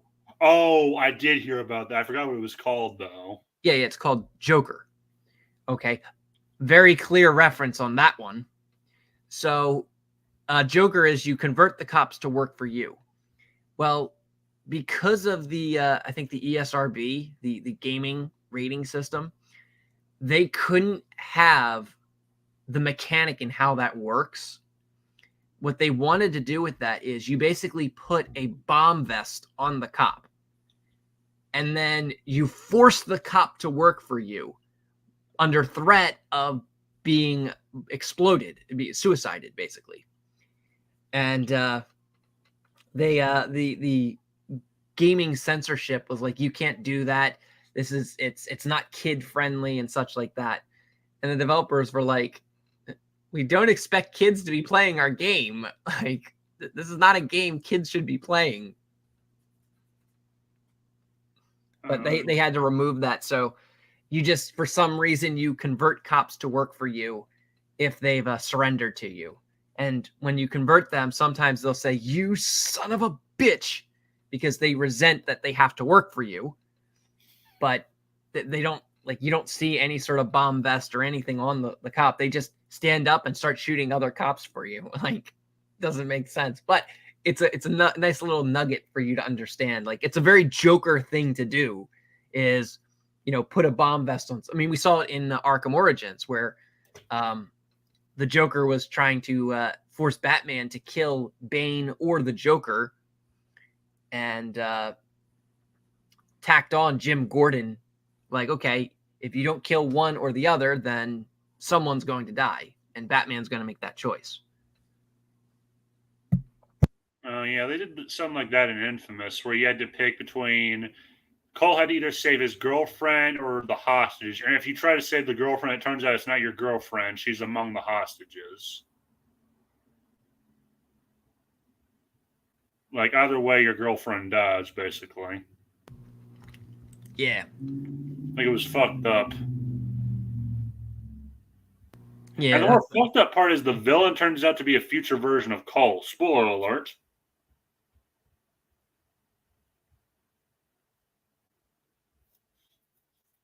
But, Yeah, I did have one problem with Payday 2, though. There was one problem I have with it. All right. I think it's Bane. I hated the fact he dies. Did you see the alternate ending? I've heard of it, but if you ask me which one I think they're going to make canon, I think it's going to be the one where Bane dies. My money's that one's going to be the next canon. Yeah, I don't think that's because the one where he doesn't die is the one where they don't go to the funeral and bury their masks. If they see the ending that everyone sees, if you don't do the secret ending, the ending everyone sees is Bane dying and everyone throwing their masks into the grave, saying that they basically quit because they lost Bane. The secret ending, though, is Bane swapped brains with the President of the United States because you succeeded at the secret ending. So Bane swaps brain with or consciousness with the President of the United States, and the rest of the Payday crew are then on like a beach celebrating together because they've achieved victory, because now they have a friend in a really high place. Okay, yeah, maybe Dell. Okay, then I'm hoping because I kind of forgot some stuff, but I do remember like him being the new president, and I thought, okay, that's cool. So hopefully that is canon in Payday 2. Like either way works for me. It's just like I'm just wondering which one they'll make canon, or is it going to be a new team altogether? Yeah, like I said, I think they're going with the alternate ending or the secret Okay. ending. Actually, speaking of like literally called Transphobe from Payday the Crime comic, Wave. I'm sorry, what? The third game is called Payday Crime Wave. So Oh, okay, okay. I have to side with you then. Yeah, I think the secret ending is canon. But actually, there's one other funny line from the cops that like I think I can't remember if like, they said this in our or if Russian Badger made it, but it's like fight the pain, fight the clowns. Like it just sounds weird. Like I would hate to be a cop in that game. Just imagine that. Like you see a bunch of crazy guys robbing a bank. They're kidnapping people and trading them for their guys if you capture them, and you have to give a bank robber back. That would suck.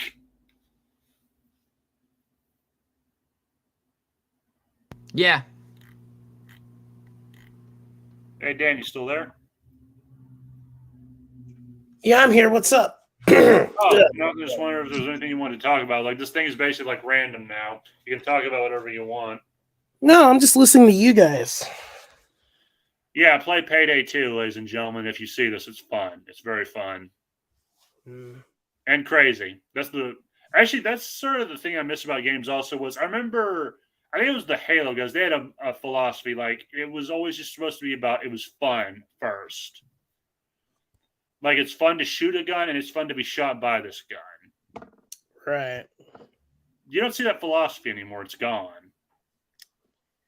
well, yeah, because the gaming industry is following the idea of Hollywood. They're like, oh, guns are bad, and it's like, no, stop.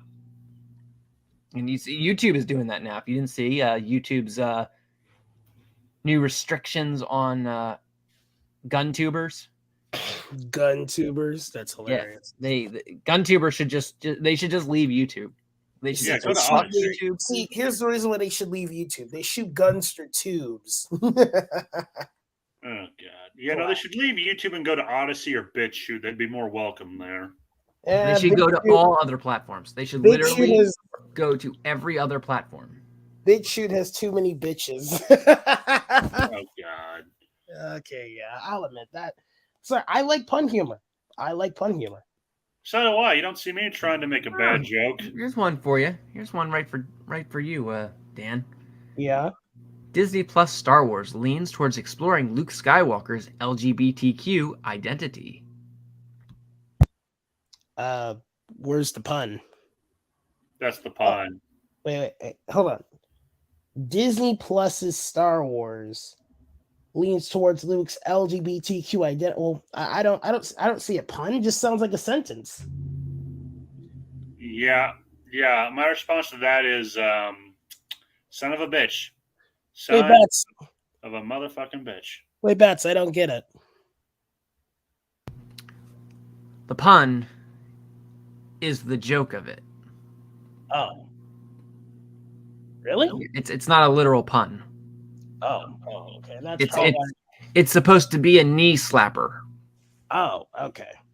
Oh yeah, well it's more like a face slapper. I'm like every Well, day. based on Wikipedia's astute conclusions, is Luke like trans now, or is he bisexual? Like, what are they going for?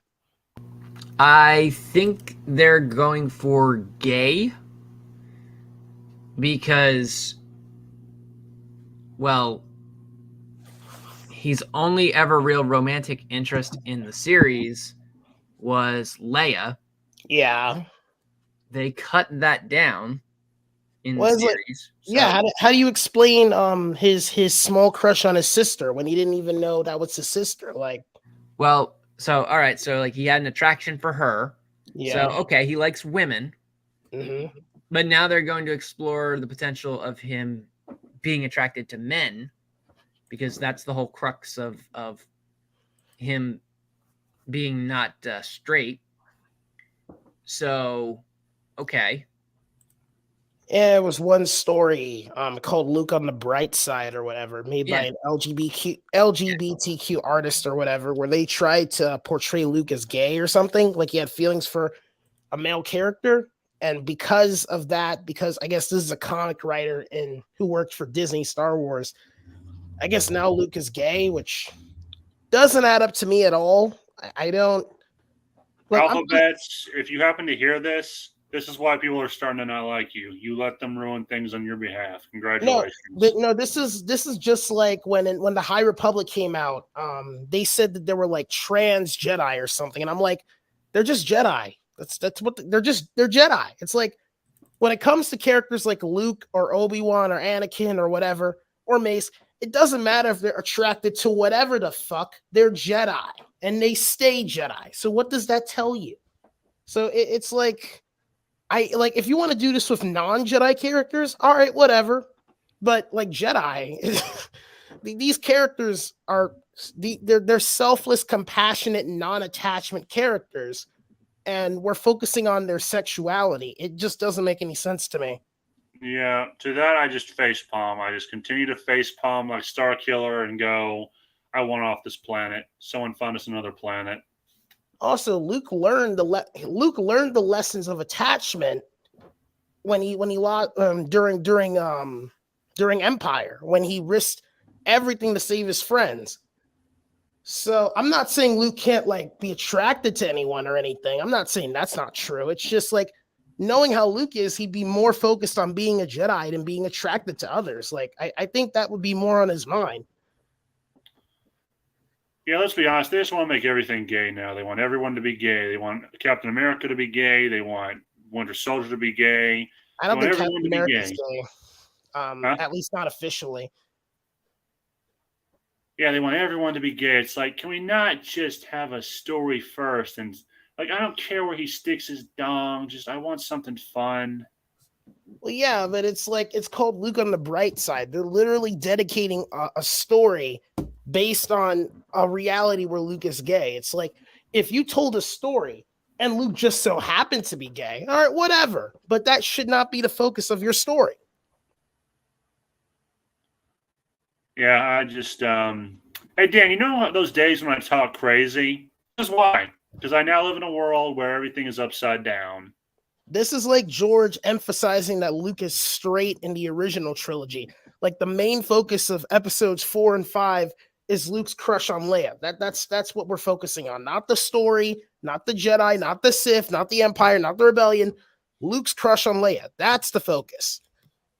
Yeah, I just, I have no words. Like, they are doubling and tripling down harder than Purple Lackey. Like, it's like, I don't even mind if you make LGBT whatever versions of these characters, but the focus should not be that. The focus should be the fucking story. But, you know, maybe I'm the crazy one.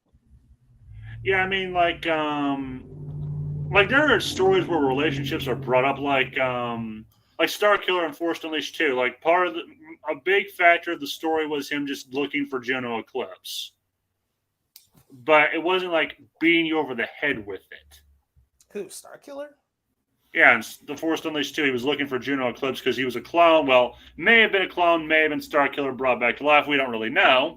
Yeah. Because Disney killed it. What, were they hinting at him being like what, bisexual or something? No, the point is like them emphasizing the sexuality. They weren't emphasizing that with Starkiller. Like the point of the story was him looking for this woman. Right. But he had a more there was something more there. Like it was a search for identity. Well, yeah, like here's what I don't get. Why is it, and this, like, I'm a black person here. Why is it that when we write like straight white characters, their race and their interest in terms of sexuality isn't emphasized? Why is that the case? But when we do anyone else, that shit has to be emphasized. I don't get it. Because you don't understand, Dan. Black, whatever pansexual bullshit they want to push, that's been suppressed for years. We have to lift it up and make people hate it in the process. Congratulations. Look, I don't give a shit about all the magical sexualities that exist. That's fine. Whatever. It exists. I can accept that. Whatever. Cool. Whatever. You know, I'm not the guy that's going to make a big deal about that shit. What I am going to make a big deal of is you constantly hitting me over the head with it. I can't take it.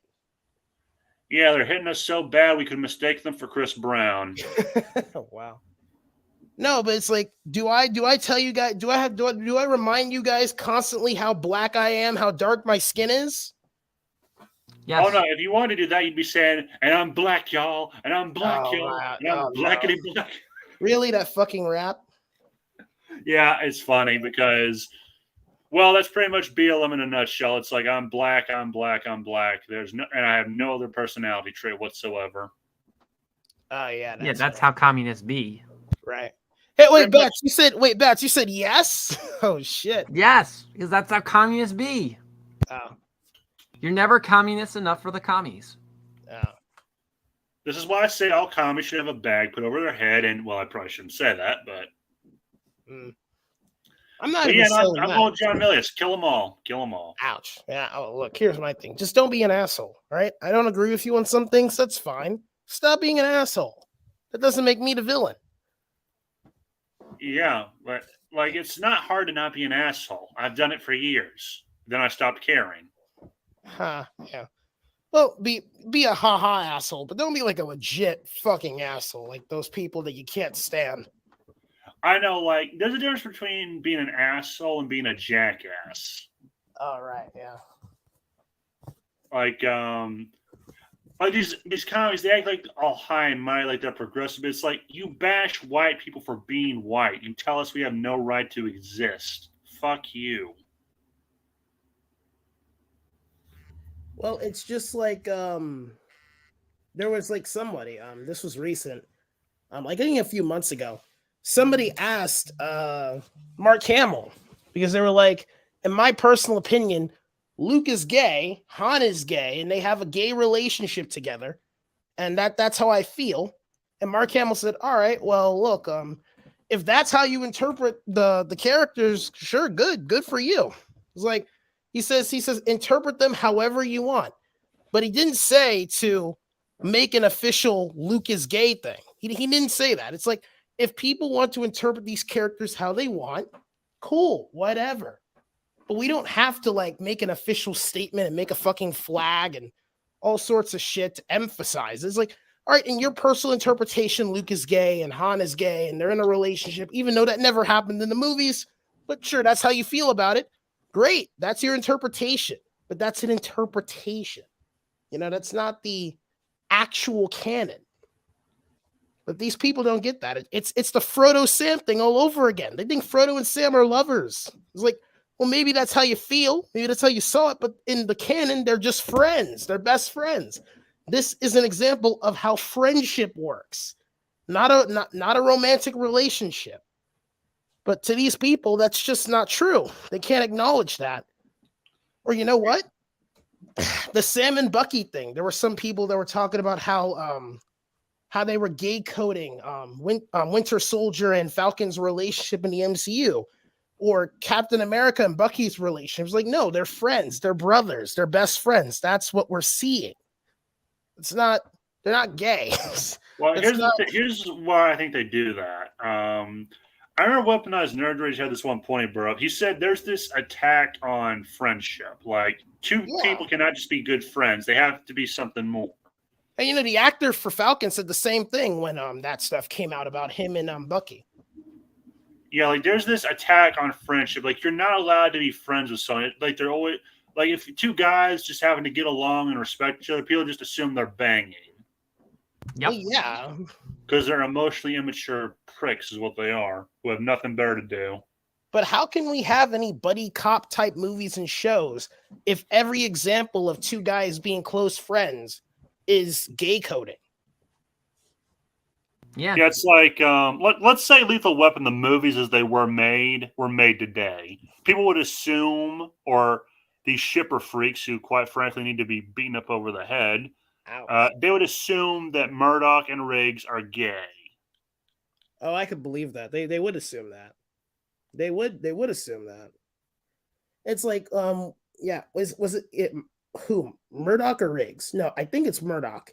He has like a family, a wife and kids.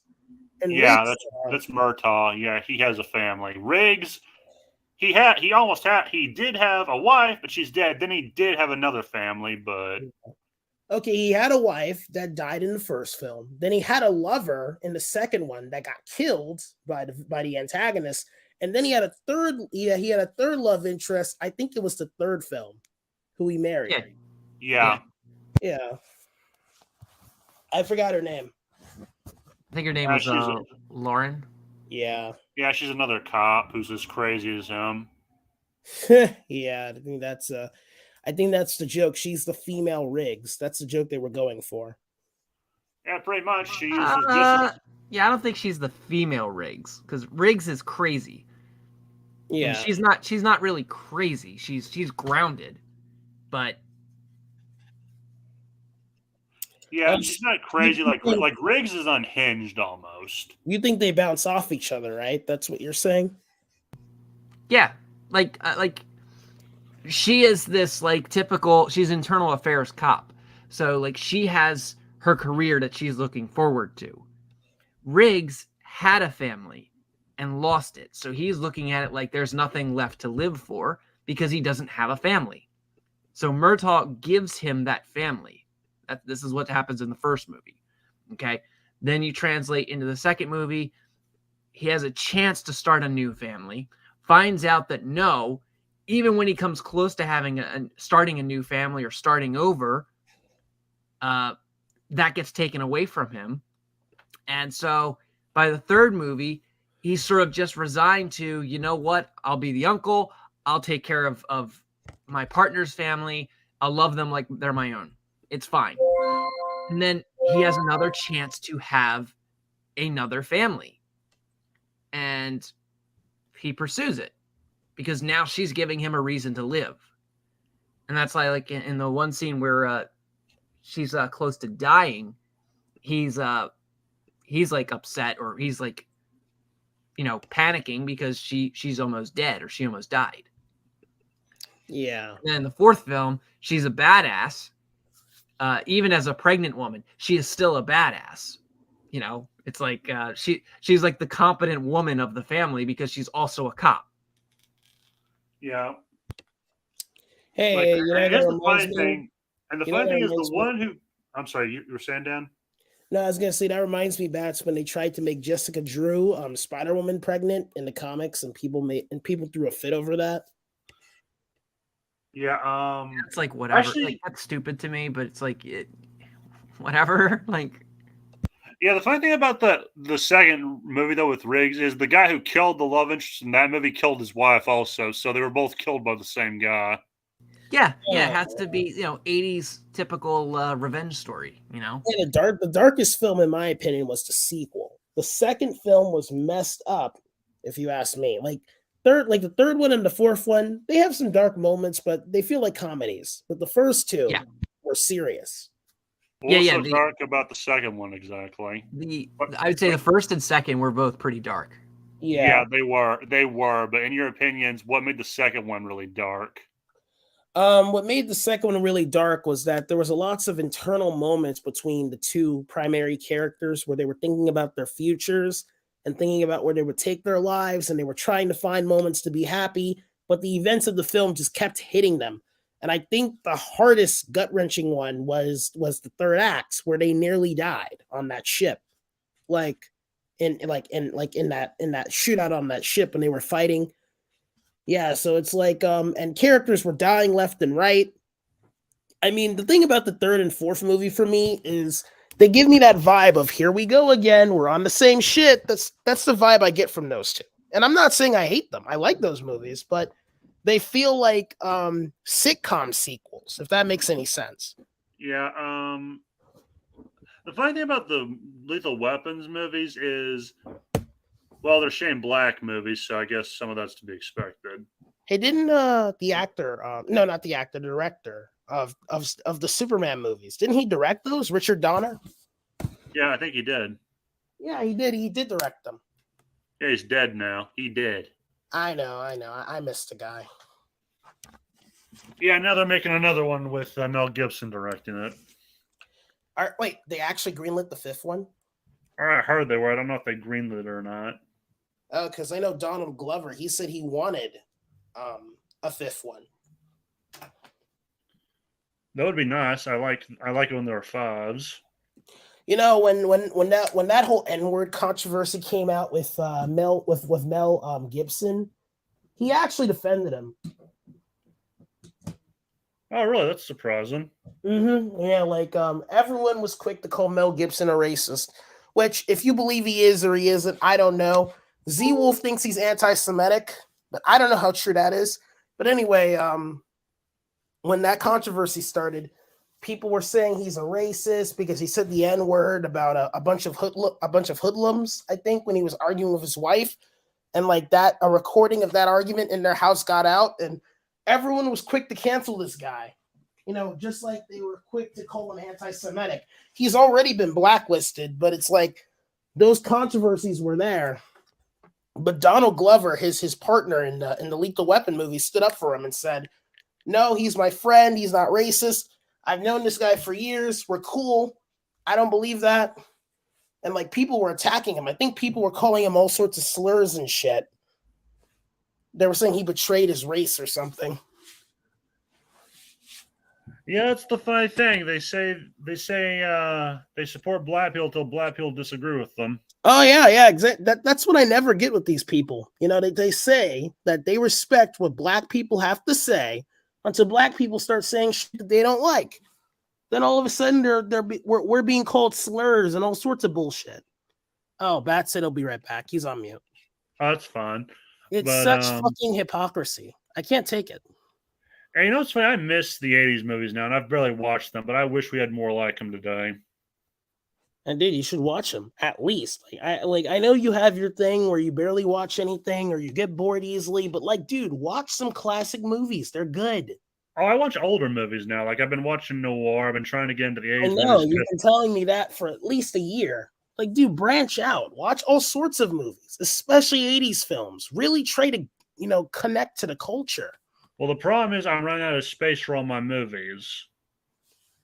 You could watch them online, Nathan. You do know that, right? I prefer to have physical copies. Like I treat entertainment like I treat boobs. I'd rather have them in my hand. Wow, that's hilarious. Yeah, so Stan Lee originally said that, actually. You're a traditional guy down to the letter, huh? Yeah, no, like I think Stan Lee was accused of saying this once. He said, when he was asked about digital media, he said something to the effect of he treats them like boobs, basically. Yeah. My man Stan. God bless him. God bless him. If there's an afterlife, I hope he's in it. Oh, yeah, I believe he's in it. Although there's a recording with him and who's the other guy? The popular interviewer? Larry King. There's an interview with him and Larry King, and Stanley says, Larry King asked him, "Do you believe there's an afterlife?" And Stanley said, no, he believes that when you die, you don't wake up. And Larry King agreed with him. And they were talking about how they both believe that when they're dead, it will be over, that nothing's going to happen. I hope they're both wrong. Yeah, so do I. But if the Old Testament is correct, then people go into an eternal sleep when they join God. Oh, that would suck. I don't want to sleep forever. I just want to take a small nap. Yeah, the irony there. You said the first thing you want to do when you go to heaven is find a tree to sleep under. Oh Well, yeah, yeah. then tell God, there's a line. Don't cross it. I want you nowhere near me. Oh my God, dude. If we're going by the logic of the Old Testament, all things that God created join him after death. All right? And Oh God, that sounds horrible. Like I don't want to be near God. He scares me. yeah, well, God is everywhere if we're going by the logic of the Judeo-Christian Bible. So it's like it doesn't matter how you feel. He's right behind you. He's right in front of you. He's next to you. He's everywhere. Right. So, yeah. And fucking tastic. There's nowhere you could be or go where God isn't. Like God is supposed to be omnipresent, omniscient, omnipotent. That means he's infinite. Oh, but anyway, yeah, like I mentioned like the 80s movie though, because like that Jack Reacher show they did? Yeah. I watched this guy called The Almighty Law. He said that the Reacher show reminds him of an 80s movie, basically. And I thought, if this is what an 80s movie is like, I want to see more of it. Because the 80s weren't that bad. I don't know. God is more proof to me. If God is real, that's more proof to me that the omniverse actually does exist. Oh, God.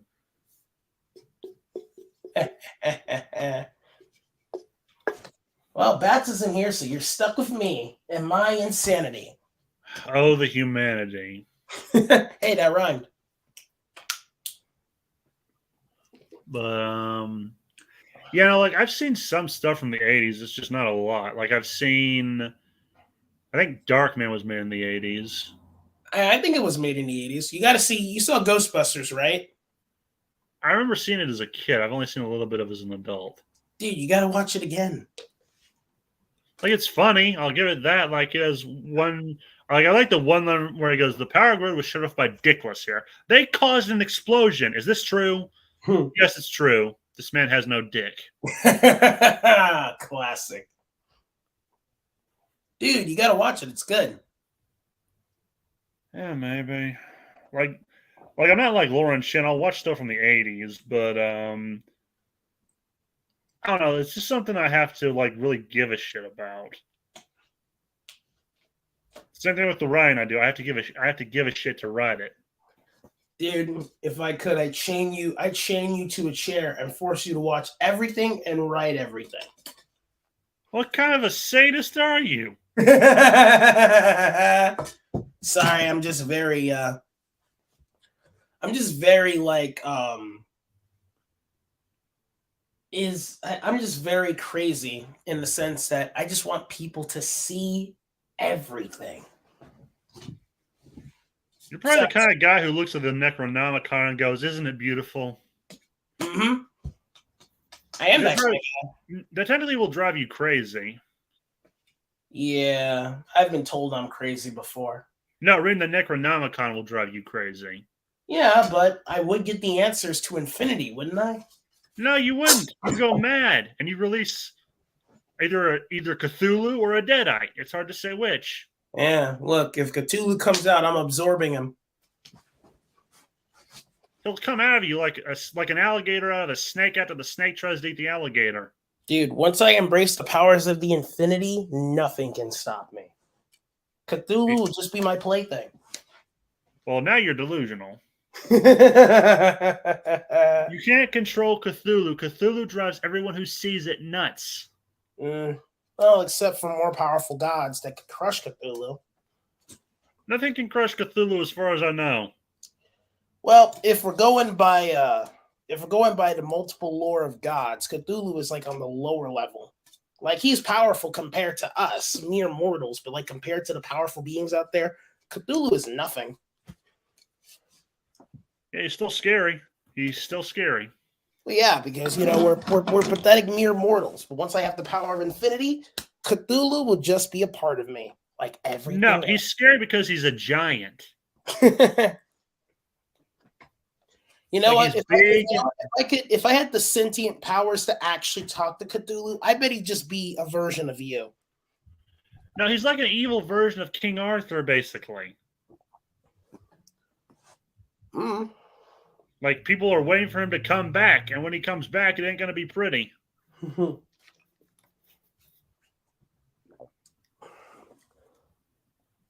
the sad part is, he hasn't come back yet. Like, after all the bullshit, you'd think he'd come back by now. You just want him to end everything. No, I meant King Arthur. Oh, King Arthur? Oh. I meant Cthulhu. No, Cthulhu can stay asleep for the rest of the time. That is like a nightmare waiting to happen. Okay, but Nathan, if King Arthur comes back, what is he coming back to? Moving boxes? Futuristic shit? Phones? Hopefully to fix Albion. That's all I'm hoping for. To fix what now? Albion. Dude, he wouldn't understand anything. No, I'd probably be like, wait, why do you have all these foreigners running around blowing shit up and raping women? Oh. Well, we can't kick them out. Why not? It'll be mean. So what? They're mean to you.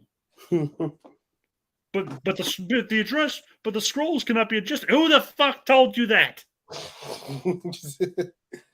Now I want to make a movie about Cthulhu. About King Arthur coming back to modern day society. Oh, he'd probably be annoyed. Probably. You know, there was a historian. He made a YouTube video about George Washington, Ben Franklin, and Thomas Jefferson coming back to modern day America and being confused as hell. I don't know, if they saw America today, they'd probably blow their brains out. Yeah, maybe. I think about it. Like, back in their day, the weirdest thing that you could probably have that we have now is a woman or a man dressing as a woman. That's probably the weirdest thing they would have ever heard of. Dude, if these guys came back, Alex Jones would be a progressive compared to them. Well, now I want them to come back. Like, they'd probably be the most anti-PC people ever.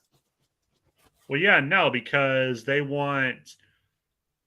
Like, they're very logical in what they want. But compare this to, like, the progressives. I think Thomas Jefferson would probably be happy that, like, there's that slavery isn't around anymore.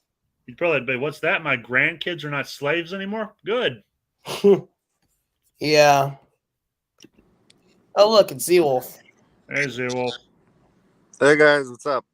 I just want to imagine what George Washington would how he'd react to the modern world.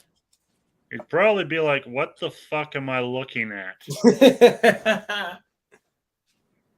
Now, Thomas Jefferson, he was the one who wrote the Declaration of Independence, right? I think Bat said that. Yeah, I think Joe Rogan had the best take on this. He'd be like, "You guys didn't write any new shit, dude. I wrote that by a fire, or I wrote that with a feather." By a fire. It was the only way I could see what I was writing, you lazy fucks. Oh my God, having Thomas Jefferson on with Joe Rogan, I would watch that shit today. Oh, that'd be funny. Yeah, that would be funny. I think there was a video. There was like they edited some footage where they put like somebody pretended to be a Nazi from World War II. And they had Joe Rogan interview him, and they used editing to make it look like it actually was real. Oh, that's not the funniest ever. Like, there's a Warhammer video where they have Joe Rogan describing all the factions.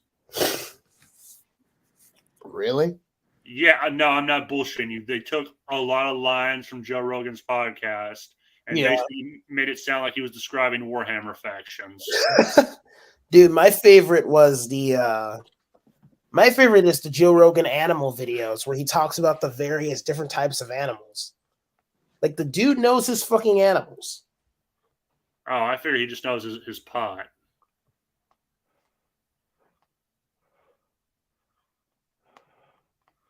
Like, the man is weird. Like, the guy endorsed Bernie Sanders. Well, yeah. Didn't he also say he believes in socialism? Wouldn't surprise me. No, but that's my point. It's like you're never progressive enough. It's like this guy said a lot of things.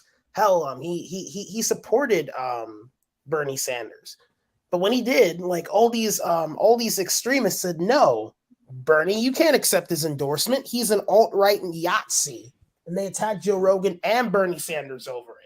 Yeah, no, Joe Rogan, I swear to God, they need to start suing these fuckers who say Nazi left and right. Like, sue them if they call you a Nazi. Said, you're going to take that back, or I'm going to sue you for everything you're worth.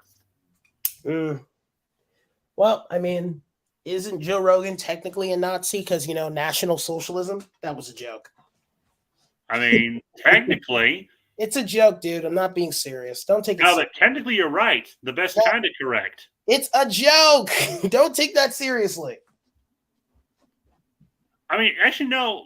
You could probably use that against them. Like, let's say someone calls you a Nazi, I could be like, I'm not a socialist. I hate socialism. It's for real. Oh shit! I forgot to say this, Nathan. I watched a video of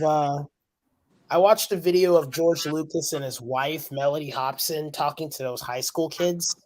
I think they're in the Bronx. I think that high school's in the Bronx. And Melody was telling the kids like how valuable capitalism is, and I'm like, I'm pretty sure Nathan would like this video. You're damn right I would like it. I'd want to shake her hand. I'd want to give her a trophy, a medal.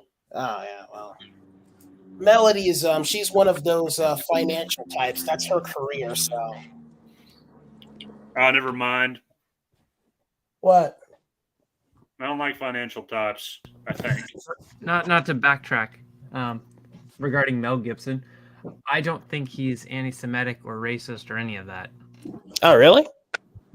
No. Oh, what's your take? I think he's a guy who has experiences in life. Oh. And, he's experienced things. He's dealt with people. He's dealt with certain individuals. And from that, his perspective on things has become jaded. Right. And maybe it's not necessarily jaded, but he has thoughts, and he's not allowed to vent those thoughts. He's not allowed to articulate those thoughts.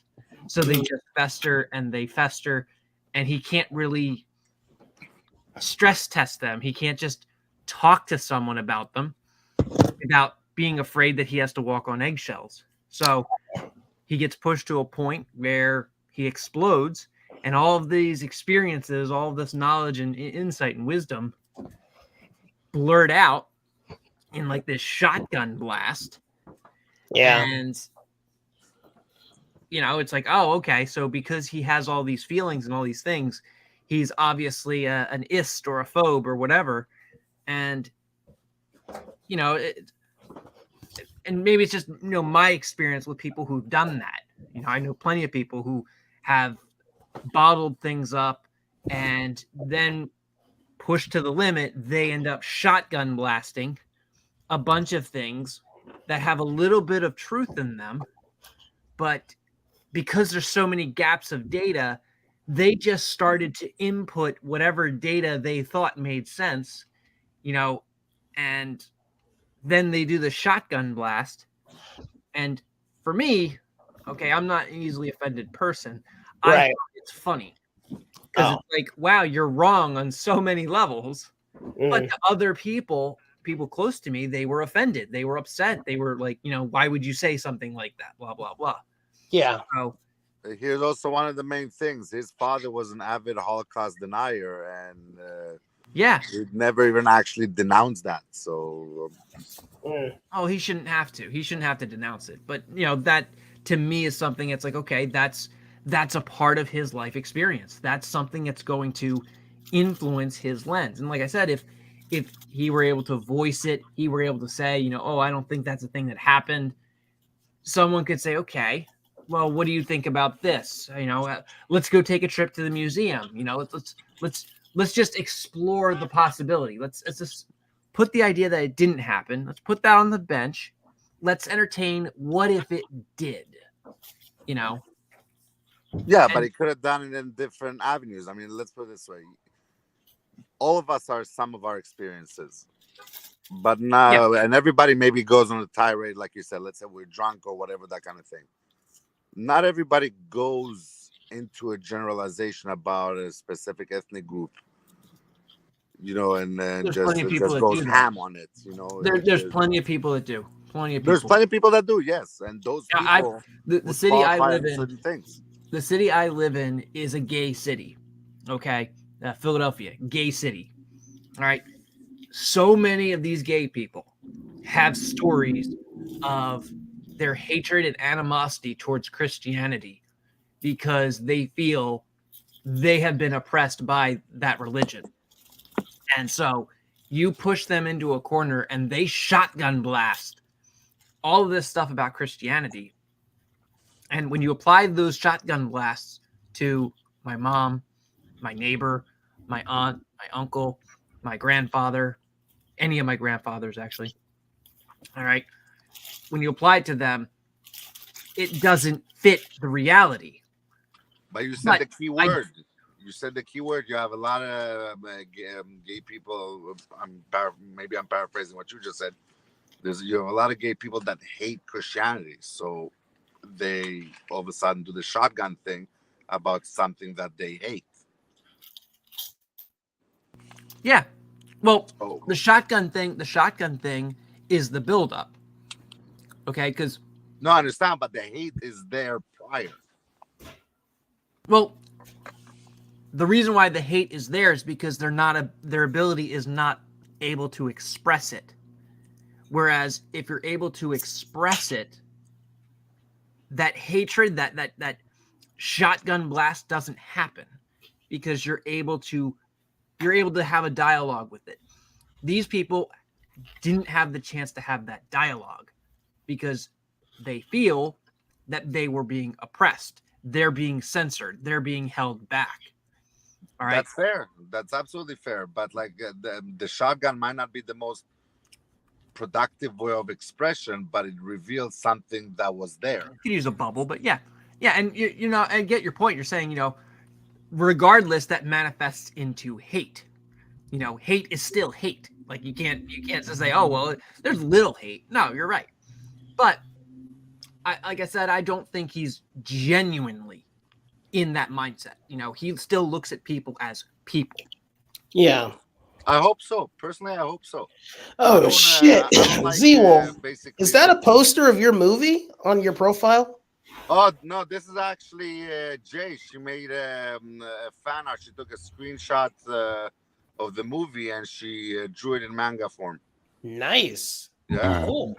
Just me. So no, like I was saying, I Yeah. really hope that he's not. For me, I don't like waking up and it's not that it occupies much of my thought process, but I don't like to assume that people hate.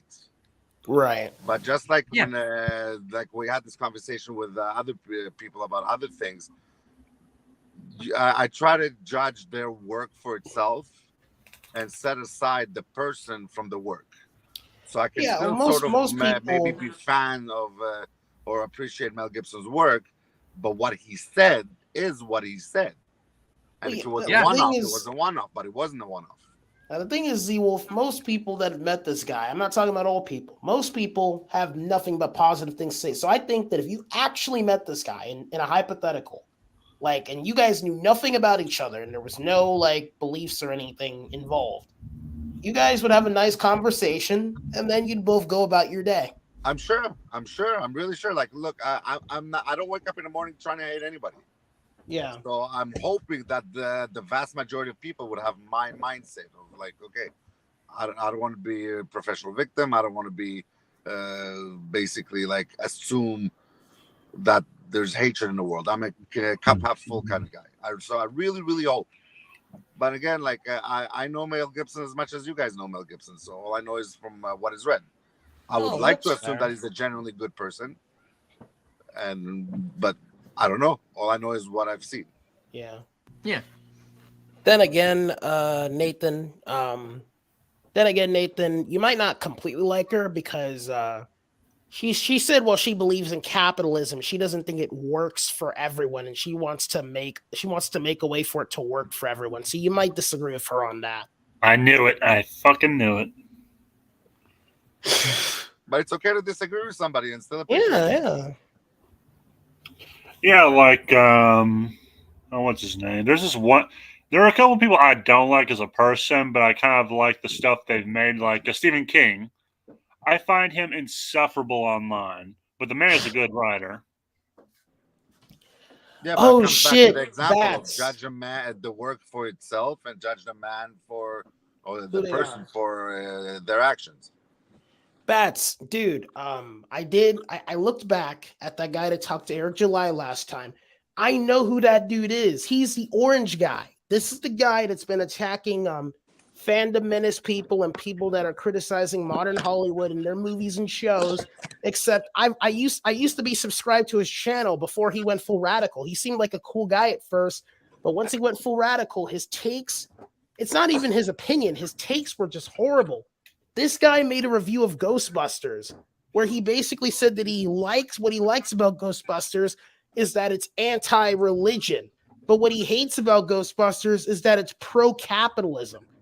Like, this guy, in his mind, in his warped mindset, he believes by the Ghostbusters absorbing, like the Ghostbusters taking down the ghost is and stopping the apocalypse, is that they're fighting religion. When literally there's a scene where the Marshmallow Man steps on a church, and Peter says, "No one steps on a church in my town." But it's like this guy missed that part. He thinks Ghostbusters is anti-religion, and then he bitches about how Ghostbusters is pro-capitalism because they wouldn't let fucking Walter Peck, a government piece of shit, control their business. Like, I remember this guy. Well, they're also their entire reason for doing the ghost hunting. If you recall, their first actual ghost hunt is money, to the point of threatening to let the ghost loose again if they don't get paid the fee they demand. So, that's again completely that they're not here doing a charity work. They're trying to live. Yeah. And They're blue collar, hardworking men. yes. And I was going to say the other thing is these type of people are the kind that strike me as the type that say we need to stop considering. I forget the lady that said it, but she was like, we need to stop considering Blues Brothers a comedy because it's not funny. Oh my god! And yeah, I wanted to throw my monitor across the room from that. Like what? You fucking people! Like you have no soul. If you don't laugh at the Blues Brothers, if you don't see the comedy in the Blues Brothers, like I don't say laugh, but if you don't see the comedy in it, you have no soul. Yeah. Let's be honest. Was this an SJW you're talking about? Yeah, of course. Well, of course they have no soul. They were born without a soul. There's a reason why they're going to hell. Oh my god. Yeah, it was like a Polygon writer or some shit. Of course.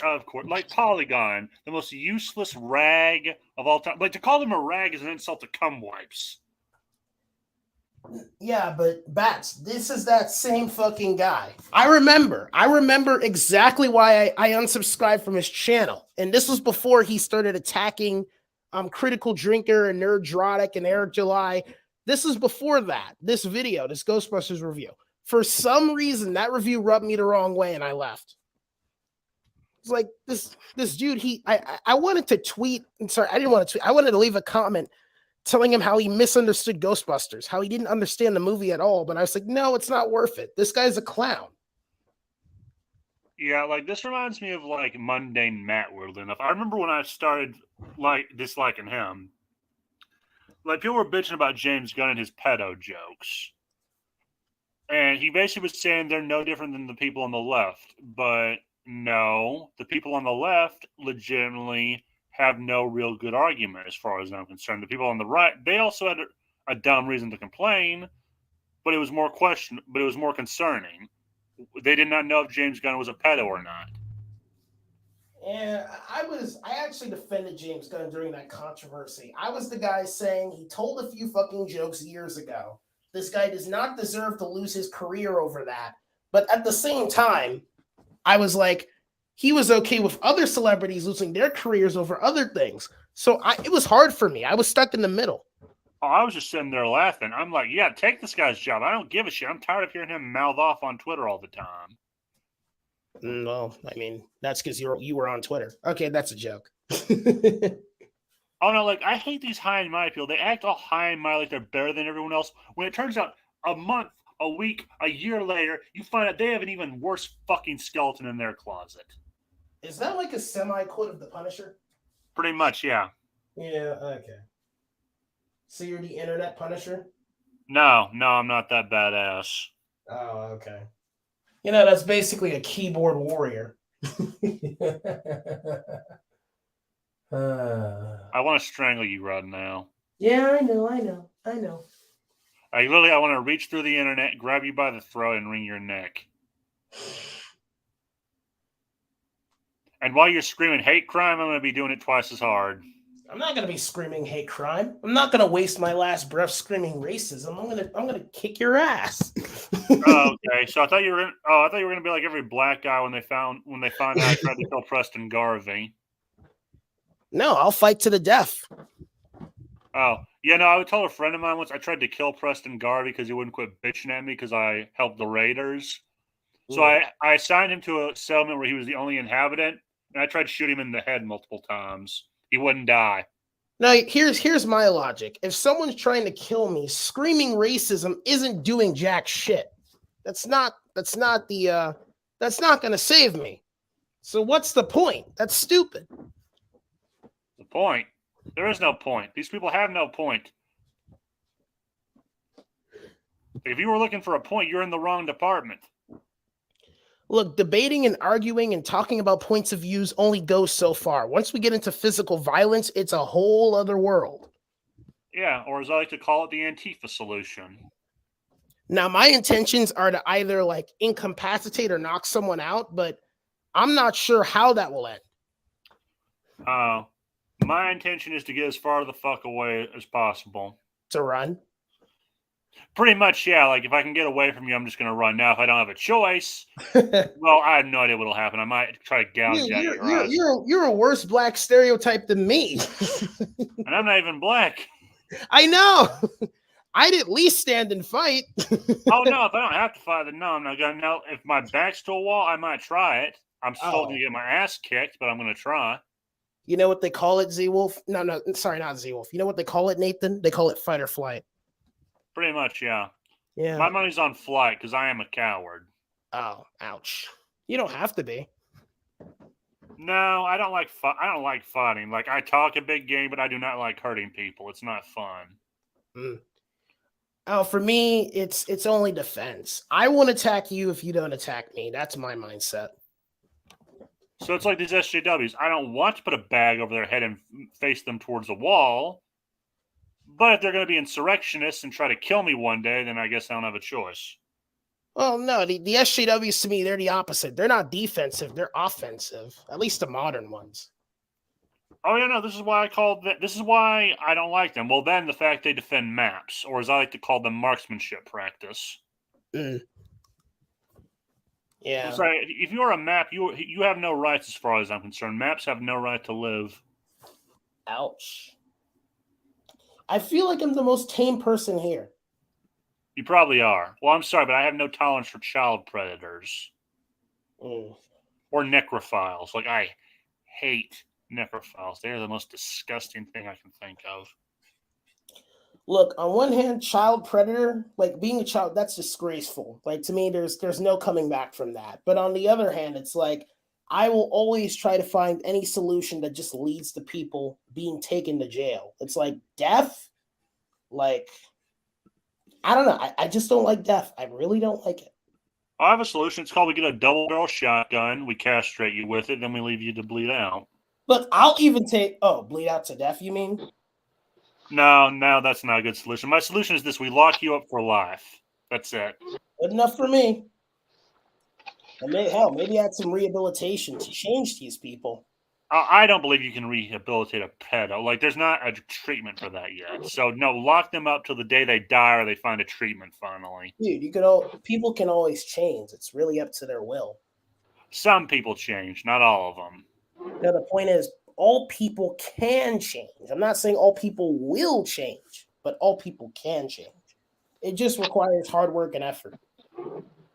Oh, they could, but it's not easy. There's a difference between could and would. You know, and I feel like people get those two mixed up sometimes. Well, this isn't a Montgomery Gentry song, so yeah, my cynical ass ain't gonna believe it.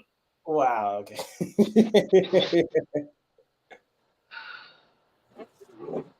Babs, did you leave again? No, I'm here. Yeah, he's been here. Oh wait, no, you said back. You didn't say be right back like you did before. That was a while ago. Yeah. I read that wrong. Yeah. So yeah, no. When it comes to pedos, I think we should employ the Punisher solution, which is beat the shit out of them till they're unconscious. Ouch. Why are we on this topic? I have no idea. I have no idea how we got here, Zealth. I have no idea. I'm just going with it. We started talking about a game, and it devolved from there. Elon Musk. Well placed world devolved. Elon Musk tweeted out yesterday the first Deus Ex game, and he's like, "It's not supposed to be real." It's become prophecy somewhat. Like, He's also a part of it. He's a part of it. He's the one who's like pushing it. Didn't Deus Ex predict 9/11? Yes, the first one, yeah. Okay, well then give the Nostradamus award to that game because it beat Kojima by a year.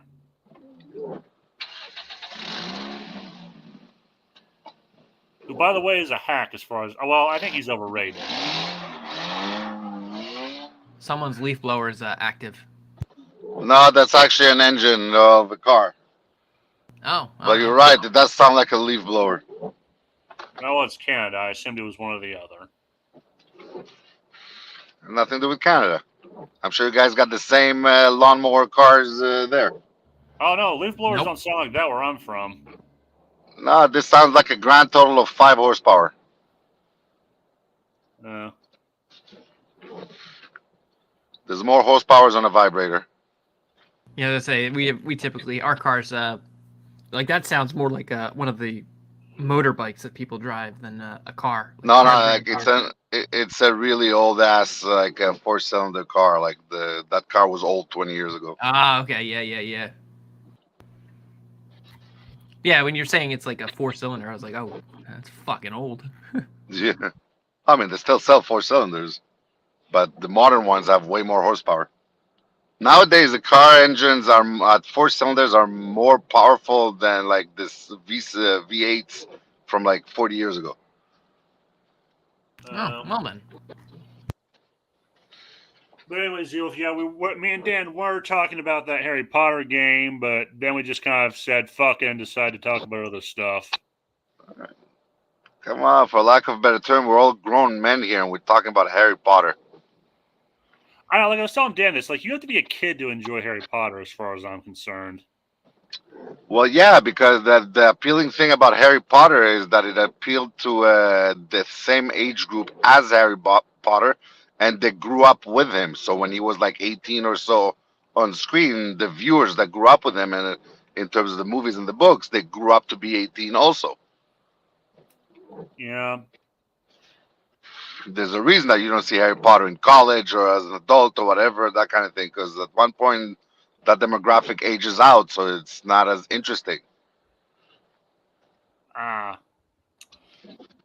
was telling him, like, I look at it the same way I look at Marvel movies. You have to be a certain demographic to enjoy that movie or book. Yeah, but not age demographic. That's the difference about Marvel, about comic book movies in general.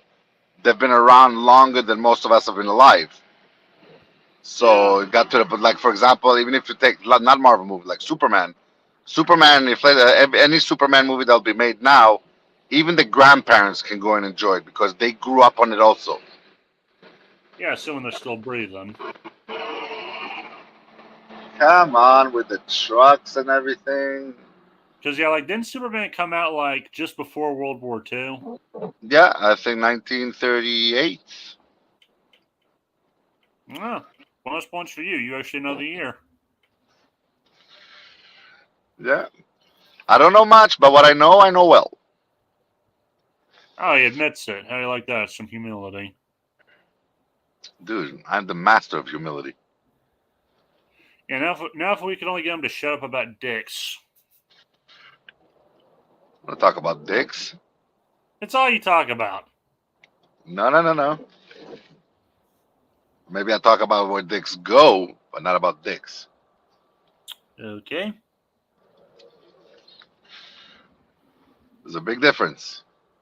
But yeah, we talked about that game. We talked about Scorsese and why I think he may have hit a nerve with some people. You guys didn't talk about anything good? We talked about a bunch of stuff, video games and a bunch of other random shit. Ask again. You guys didn't talk about anything good? I don't know, ask Bats. He probably has a better memory than me. I mean, talked about video games. Talked a lot about video games. I ask Yeah. again. Yeah, and how they've gone downhill faster than Yamcha after Dragon Ball. I mean, Yeah. we're going to focus on the negative, but, I was spurging about how great Payday 2 is. Because I like Yeah, it. it's really great. Well, Yamcha did make a resurgence in Dragon Ball Hero. He did? See? Yeah. Huh, didn't know that. See, don't First be of a all, in the Billy manga Johnson. of Super, they gave him a little bit of a spotlight, so the internet blew up as soon as he got a little bit of shine, so everybody loved it. And in Dragon Ball Heroes, he showed that he actually has found his backbone again, and now he has a girlfriend that's like a super powerful mega alien, like strong, like Beerus kind of thing. So yeah. Oh, good, because all I remember about Yamcha was after Dragon Ball, it went downhill for him. Well, that's the thing with most, maybe with most, but I'll stick to the Dragon Ball example.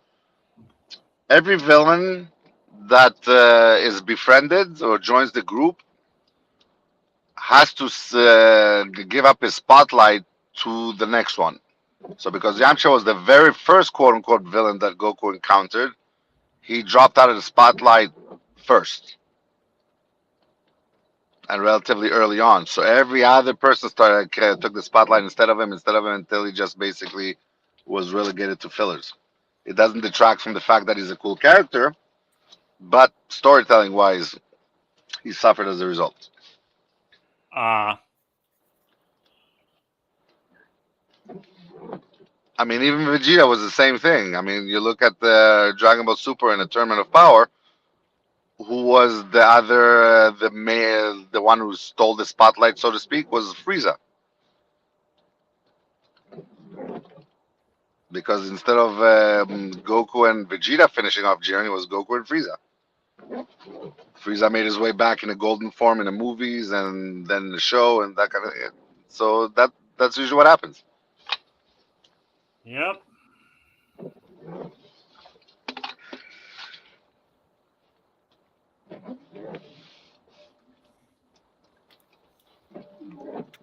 Oh, wait, how's that part 2 of your movie coming along?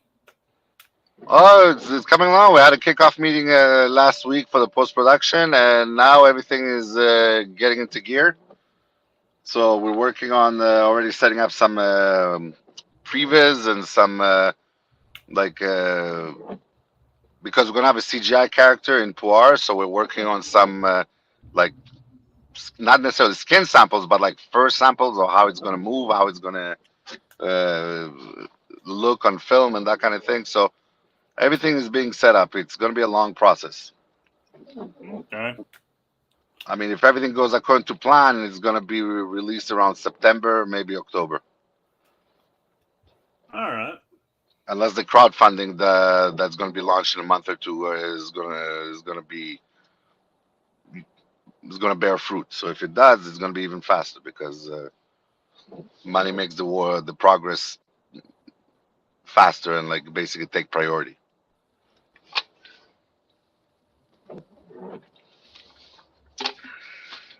I have to raise 16K for this for the second part, so it's not nothing. Okay. Yeah, I'm wondering how much I'll have to raise. Well, wait, when you make a book, do you have to raise money or no? If it's just a book, I mean, you just got to write it. So in theory, no. But for me, I have to raise money because it's visual effects, it's editing, it's sound, it's a whole bunch of stuff. Okay.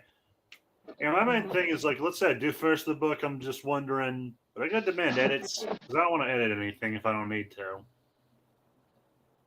Well, I mean, it depends. Look, it's your story. So if you're not going through a publisher that needs a certain amount of words, certain amount of pages, or whatever, then you're good to go.